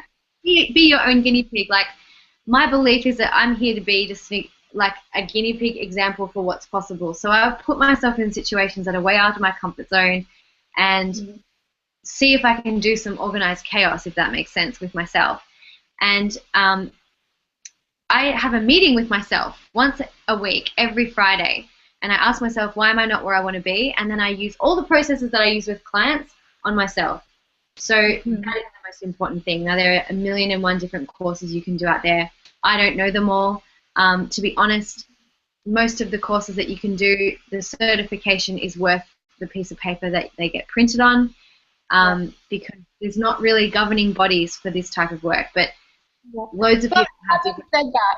I do courses because they interest me. Like, if something interests me, do it, learn about it, do it. Don't do it because you want to work in it. Do it because you're passionate about it and because it interests you, and you can implement everything you learn. Like, I read books, I do courses, I listen to seminars, and all of that is reflected back into my work. So there's no rules, and it's also about having the courage to put yourself out there and try these things that you believe in. Like, you are an intelligent person who's had life experiences that can help other people through their own life experiences. So think about how you can help and share those in a valuable way.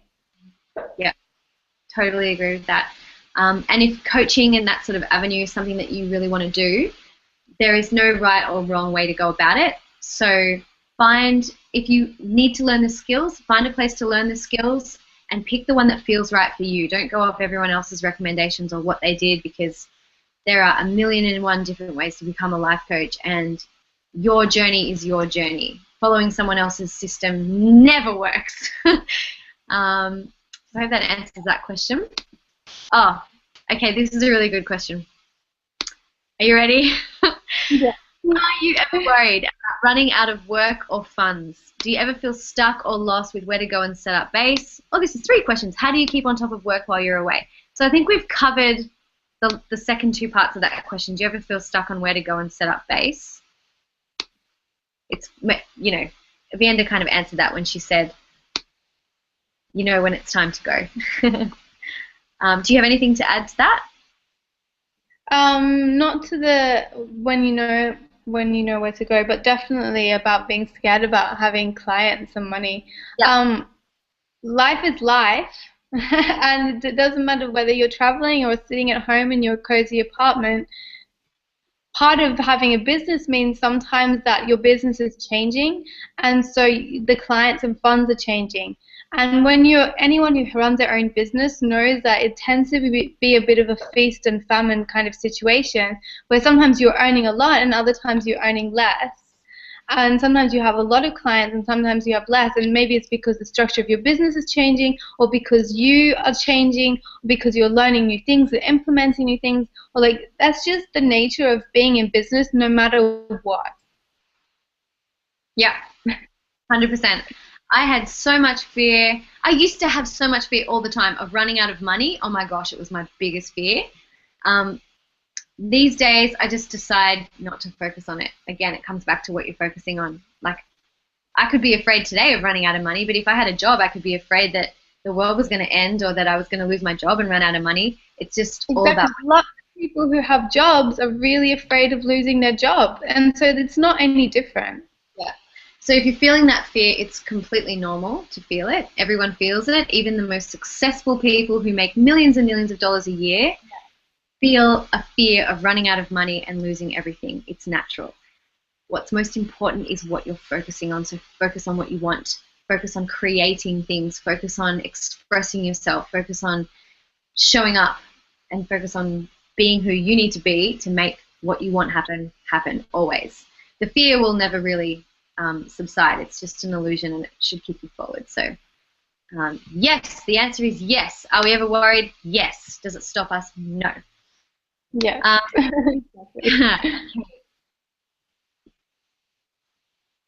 Okay, so there's a question here. Now, we've kind of touched on it. How did you get started on this journey? We've touched on that. Where did you study coaching? Vienda, do you want to answer that for you personally? Yeah, sure. Well, I have a psychology degree, and then part of my studying psychology, I had to do counseling for a Yep. year with people, but supervised. Part of it was supervised, and part of it was on my own. And so I just did my coaching through that. Yep. I studied neuro-linguistic programming all the way through, and then I started teaching it, and I studied as a health coach, and I also did, I feel like I've done another coaching course. It was kind of like a coaching business course as well.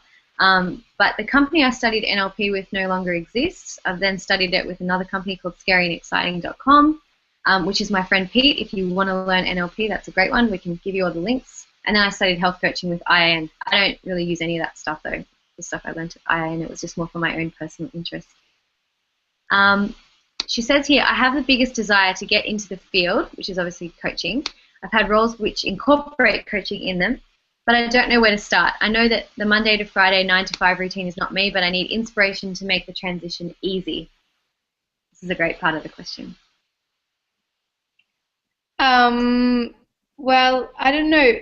Like, if you want a soft cushion below your ass, there's no easy transition. It's going to be scary. Even if you like ease yourself into it slowly, it's going to be scary. That's just part of it. The only thing I would say is like, swap the two slowly, slowly. So you can start off with 4 days a week and 1 day a week coaching, and then go for 3 days a week and then 2 days a week coaching, and then continue on and see how it goes. I would say that's the most gentle, softly approach into working your own business. But I don't think that necessarily is the best way to do it. I actually think that there's nothing going to drive you in succeeding in your business as stepping into it fully. Because while you have that cushion of having another job, you're never going to fully go into what you can possibly do with your business, because there's that comfort, there's that safety zone, and it's really hard to leave that safety zone. Again, it's a personality thing. I'm a risk taker, so I'm just like, jump all in, don't be scared. But I also appreciate that some people need to take it slowly, and sometimes I wish I was like that. So, just there is no easy way, really. You just do it. I think that ease, again, just like fear and happiness, is a choice as well. So I totally agree with what you're saying there, Vienda, because it's really uncomfortable. And I Yeah. ran my business part-time. I was so wimpy with it for a good 3 years before the other job that I had was like, we can't keep you anymore. We don't have enough work on. And I was like, okay. And so then I just went full tilt, and within 2 weeks I had full-time coaching business. But it just meant I had to market more, and talk to more people. That was the difference between having a side business and a full-time business. I would say if something really scares you, absolutely go for it. The first time you do anything, you suck at it anyway. So just get it over and done with, even if it's running a workshop or coaching somebody. Like, start off by doing it for free. You don't have to dive in 100% and put yourself at risk. Like, it is okay to keep a job on the side. But to go full tilt at this lifestyle, at one stage, you have to book a flight and you have to get on the plane, or you have to have that conversation, and they do have to pay you. And so that is going to be uncomfortable no matter how advanced you are at practicing everything when it comes to the real world. But you can choose to make it have a sense of ease about it. It's not necessarily going to be easy, but you don't have to make it dramatic. So my advice would be to just focus on, just like something Vienda said, how can I make this as easy and quick and fun as possible? And know that the first time you do anything, you're probably going to suck at it and you'll get better. So just get the first one over and done with. Okay. Trying to get an expat role or collaboration with an overseas, highly senior or high-profile personality in my industry. Oh, that's what they're trying to do. Okay. What's your best piece of business advice for grabbing their attention and making them believe you have what they need? Thank you, from Stacey. Wow, that's quite a question. Yeah. I think Question. I think my best advice would be to be innovative and to be yourself. So think outside the box and communicate with them in a way that anyone else wouldn't. So maybe make a video and be funny and be casual and be yourself and show who you are. Yeah, just come up with creative ideas that people wouldn't normally do. So, you know, the normal thing is to write a CV and write a letter and all that. But what can you do that makes you stand out? Yeah, I agree. So I know who this is. I know Stacey, and yeah, you're absolutely right, Vienda. So I would say my advice would be stand out in the way that you want to be seen to whoever it is, and do it consistently. Don't just do it once. Be consistent and be high quality consistent. Like, make them understand that if they're missing out on you. I don't know what standing out looks like to you, but I know personally that when I used to be an actress many moons ago, I always scored the best roles when I just went in and I stopped caring about what the result was going to be. Like, I never went in and abused anyone or did anything that was going to get me in trouble in front of directors and producers and things, that people who were picking me, except when I fully just stood out as completely, wholeheartedly, 100% myself and went balls to the wall consistently, I got the best jobs. And I'd say I can't even shoot the ad then. And they'd be like, that's okay, we'll move the ad. So do it, and do it consistently. Yeah. Okay, what's the best way to build clientele on the road? Talk to people. Yep. Just talk to people and genuinely connect with them. Don't be needy. It's creepy. Yeah, don't need it. It is really creepy. Just like, go on. sorry. I was going to say, just like, be enthusiastic and be excited about what you do and who you are. And you know, something that I notice with some people who are still new to this industry, where they're like, oh, well, I'm kind of a life coach and I kind of do things like, no. Be like, guess what? I travel the world and I help people do it. It's so awesome. I love it. Like, that's what's going to get you clients. Your enthusiasm, your love, your passion. Yeah, totally. The last thing I'll add to that is that, like, don't expect, if you go out there and you're trying to get people to like you or buy something from you, obviously it's really creepy. It's just like being in a networking event. I hate networking events for that exact reason. My advice would be make genuine connections with people. Let them see your personality, and if you're the type of person that they will get along with, keep the connection going. For myself, I've had clients contact me while I've been traveling who I met 7 years ago, and they liked me then, and they've been like following me, or they've stayed loosely in touch over all that time, and now is the time that they're ready to work with me. So don't expect things to need to pay off immediately, and in fact, don't try and get anything to pay off. Just genuinely connect with people, and that's the best way to build a business. I have a really excellent example of that happened yesterday. I was talking to a couple of friends. One friend was introducing me to his other friend, and he was asking me what I do, and I did a little elevator pitch, and I was like being funny and just explaining on what I do because it is an unusual thing, and it was really fun. And unbeknownst to me, to the left of me was sitting a cosmetic surgeon who works with a lot of women who are interested in changing their lives, because obviously that's why they're getting cosmetic surgery, because they need something in their life to change. And she emailed me today, and she was like, I know that, like, I met you briefly, but I was actually listening to you speak to those guys and telling them what you did, and I really love the way you held yourself, and I'm really interested in referring some of my clients. And you don't know, like, that was an amazing marketing opportunity that I was completely unaware of, and it happened, and it was so fun and so beautiful. So just like, remember how you're showing up at all times. Be you, and just be sincere and be visible. Be visible. Don't hide. Do not hide. If you feel uncomfortable about talking about what you do, you're either not doing the right thing for you, or you haven't said it enough in a way that feels comfortable. So just practice it. Whatever it is that you do, like, get really comfortable so you feel confident and bold and vibrant. Whatever it is that you tell people that you do, so it sounds attractive, and then people become attracted to it. Yeah. Okay. I really admire what you're doing. I'm very grateful for inspirational young women like yourself. You're a role model, and I appreciate your openness and honesty. Thanks, Diane. Interested to know how. I'm really interested to know how you overcame adrenal fatigue in order to be able to live the life you live now. You said you suffered for 3 years extreme fatigue. What was the cure? Okay, Diane, that is a massive question. Have you ever had adrenal fatigue, Vienda?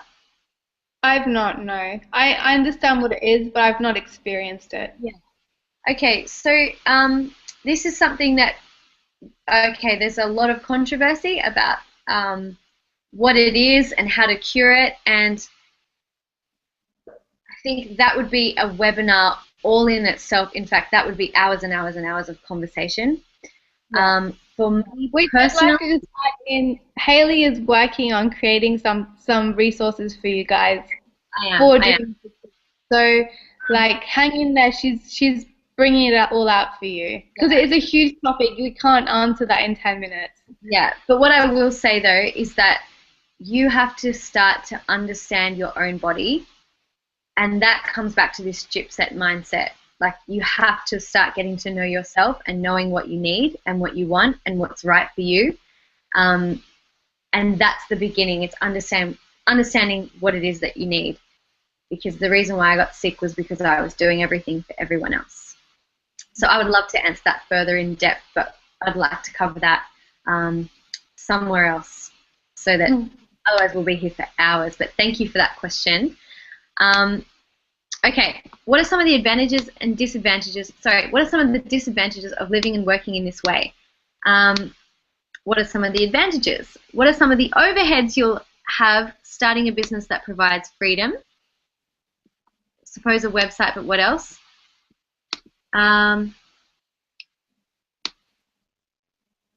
Okay, there's like 5 questions in here. So I think, to cover it off, number 1, what are some of the disadvantages of living and working in this way? Go. 3 disadvantages. Go. 3 disadvantages. You can't buy as much stuff because you don't have anywhere to put it. That's one of my problems. When I'm traveling, I see all these beautiful things for houses, and I just want to, like, decorate house after house after house with all these beautiful things, and I just can't justify putting it away in storage until I have a base. which is something that's in my works. Like I want to create that balance in my life where I have a base and I can travel. That's definitely a disadvantage. What else? A disadvantage is, there's a depth of community that you can create when you're there on a consistent basis. When you're always there, showing up every day with the same people over and over and over again, there's a depth that's created through that you miss out on when you're moving all the time because you're leaving. And my third one would be that there's plenty of men who don't want to, or women, people who don't want to be in a relationship with someone who's going to leave. And that's really sad because you miss out on some beautiful, beautiful, deep connections because the other person's afraid. Yeah, I think that's it for now. Yeah, I fully agree with all three of those. So what are the advantages? Advantages are, well, you don't have much stuff, so you can pack your things up in a heartbeat. You get to choose your lifestyle. So when I first started living this lifestyle, I lived out of a suitcase. I traveled very frequently. I moved around every 10 days, and then I slowed it down a little more because I needed more time. And now what I'm doing is setting myself up with a base in Australia, and I'm going to stay there for a while, and I'm going to do trips and come back to the same base. And that's my idea of having this lifestyle for now. But the best thing is I can change my mind whenever I want and get rid of the house and go if that's what I feel called to do, or if my situation changes. And another advantage is simply just this feeling of immense freedom and choice that you have every single day. When you start living this lifestyle, you realize how much everything is a choice. From the place that you live to what you do for work to how you decide to show up and how you feel. And in the beginning, that's a little bit trippy. But when you really get into it, like, your conversations are on a different level with people. And human beings become fascinating because you can see where you were in your old kind of paradigm of thinking and living, and then you can contrast it to where you are today and go, oh my goodness, like, and I just simply love that feeling of knowing that I have no idea what the future holds for me even tomorrow, and I know that I'll be okay because it always works out. Yeah. Yep. Do you have anything to add? No, I think that's perfect. I completely agree. Cool. What are some of the overheads you have starting a business that provides freedom? Suppose building a website. What else? Well, if you're traveling, flights are probably one of the biggest overheads I have. And then just like, you need a few functional things like an iPad and a laptop or whatever. Yeah. But I think apart from that, I mean, my biggest overhead was probably my time. I had to invest an enormous amount of time. The first year of business, all you're doing is giving away your time for free. Like, it's intense. So I would say time rather than financial resources were my biggest overhead. Yeah. And I don't even think a website is the biggest overhead. For the first 3 years, I ran my business with no website, just a phone number and an email. So you obviously, when you have this total freedom, you do require a website, but they can be done for very, very cheap if you outsource it to somewhere overseas. And then in terms of flights and travel, what you'll find is if you're not paying rent somewhere, you have the money that you would normally pay for rent to pay for flights, and if you're going to a cheap country, it doesn't cost very much to live in. In fact, it cost me less to travel around the world for an entire year and go to 16 different cities than it did to live at home for a year in Sydney. For me as well. People think that travel is so expensive. It's cheaper than being based somewhere. It's ridiculous. I spend so much less money when I'm traveling. Same. Okay. Oh, and also, we're not going to touch on this tonight, but travel hacking. If you learn how to if you use credit cards, start using cards that you can get points for with certain airlines and things like that, and you can end up traveling for free and get free upgrades and stuff anyway. We're not going to cover it tonight because it's a huge topic. Yeah, and I think we both have quite a lot of tips on travel hacking as well. I know I've got a few little things that I use all the time to get what I want, especially upgrades. I'm really good at getting them. Oh, really? I'll have to share those.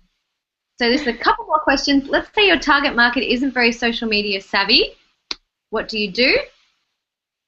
How do How do you market your business first off? So how do you market your business?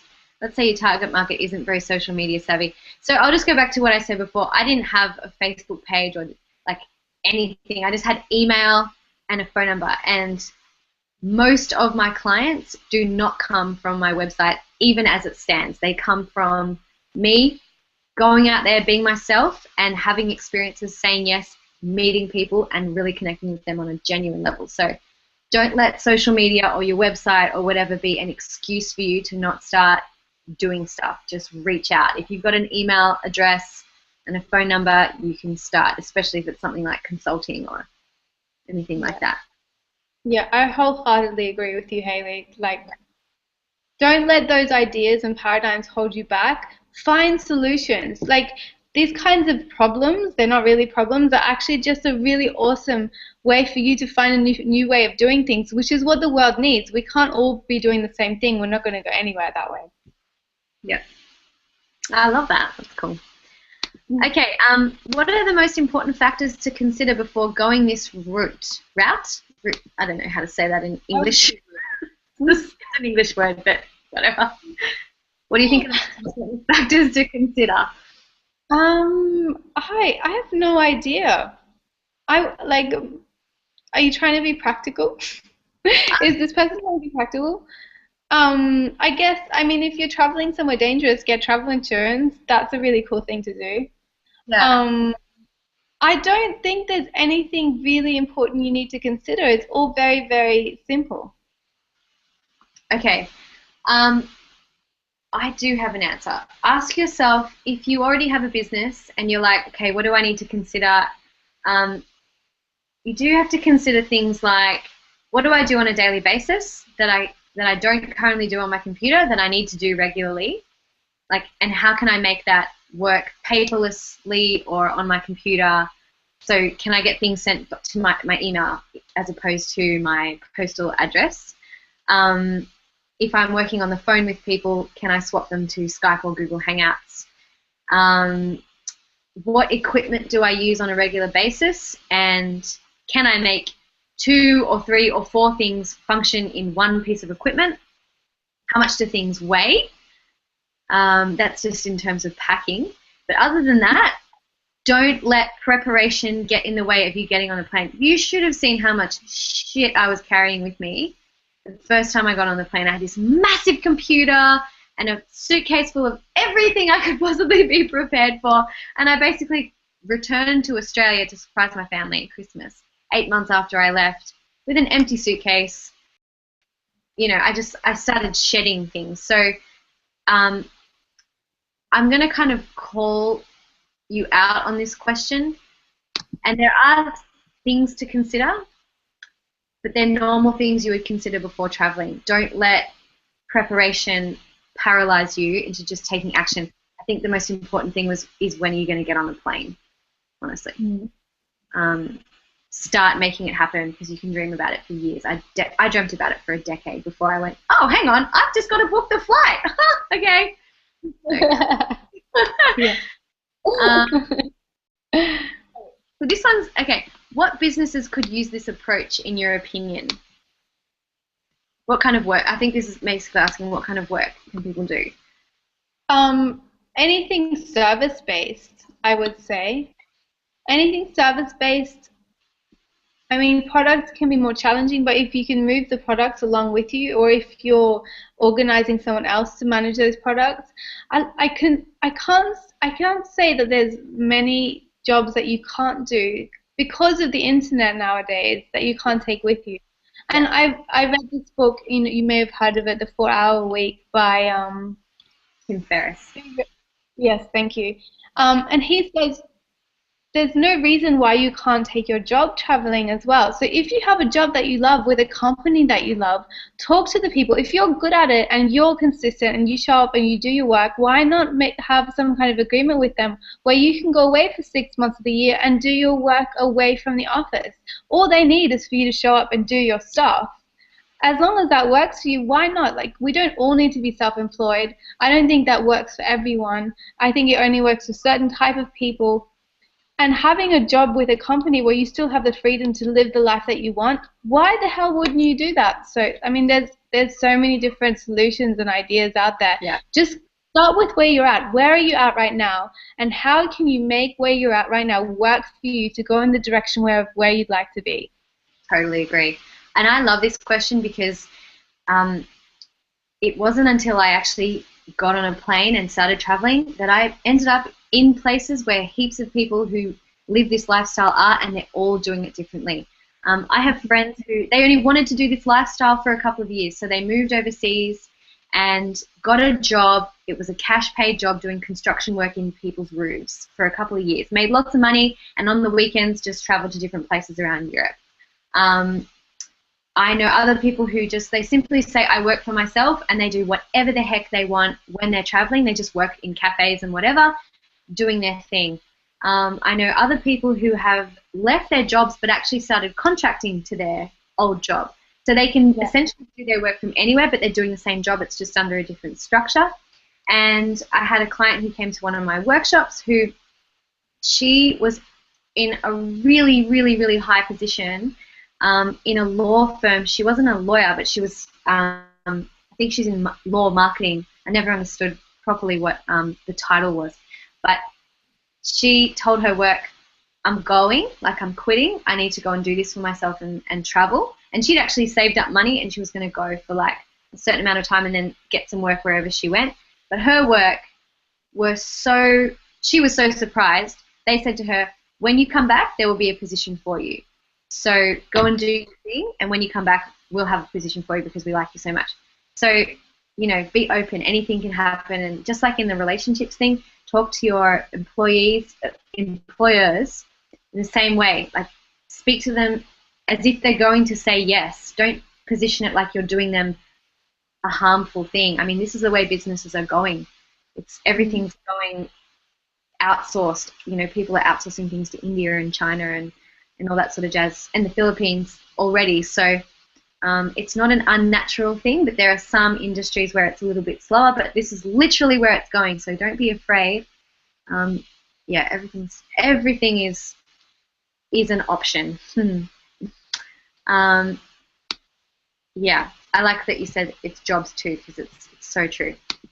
Okay, last question. You're doing exactly what I dream to be doing with my life, but I get so overwhelmed with the how-tos, and not to mention I'm divided straight in half, wanting to sort out a foundation so I can finally get myself going on all of these things, but then being pulled to further explore the world. Help! So what advice would you have like that? What I would say here is take action. Whenever you're in your head, the only thing you can do is take action. So why not take action on both those things? Like, what things do you need to do to build a structure, to build a foundation? Do them. What things do you need to do to start moving? Start doing them. And it'll take, like, life kind of has this thing where it'll just start rolling by itself as long as you take those first steps. So just instead of being like, should I do this? Should I do that? Well, how will it work out? Stop thinking about all of that and just start taking action now. Yeah, I mean, my question to myself now when I get in my head is like, is this going to kill me? Am I going to die if I don't work this out before I do it? And the answer is no, all the time. And often the answer isn't there until you started doing it. Yeah. But what I'm hearing in this question is, like, I can either have this or that. And there's that kind of mismatch.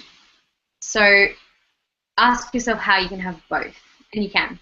It's always possible, but you may not have considered it before.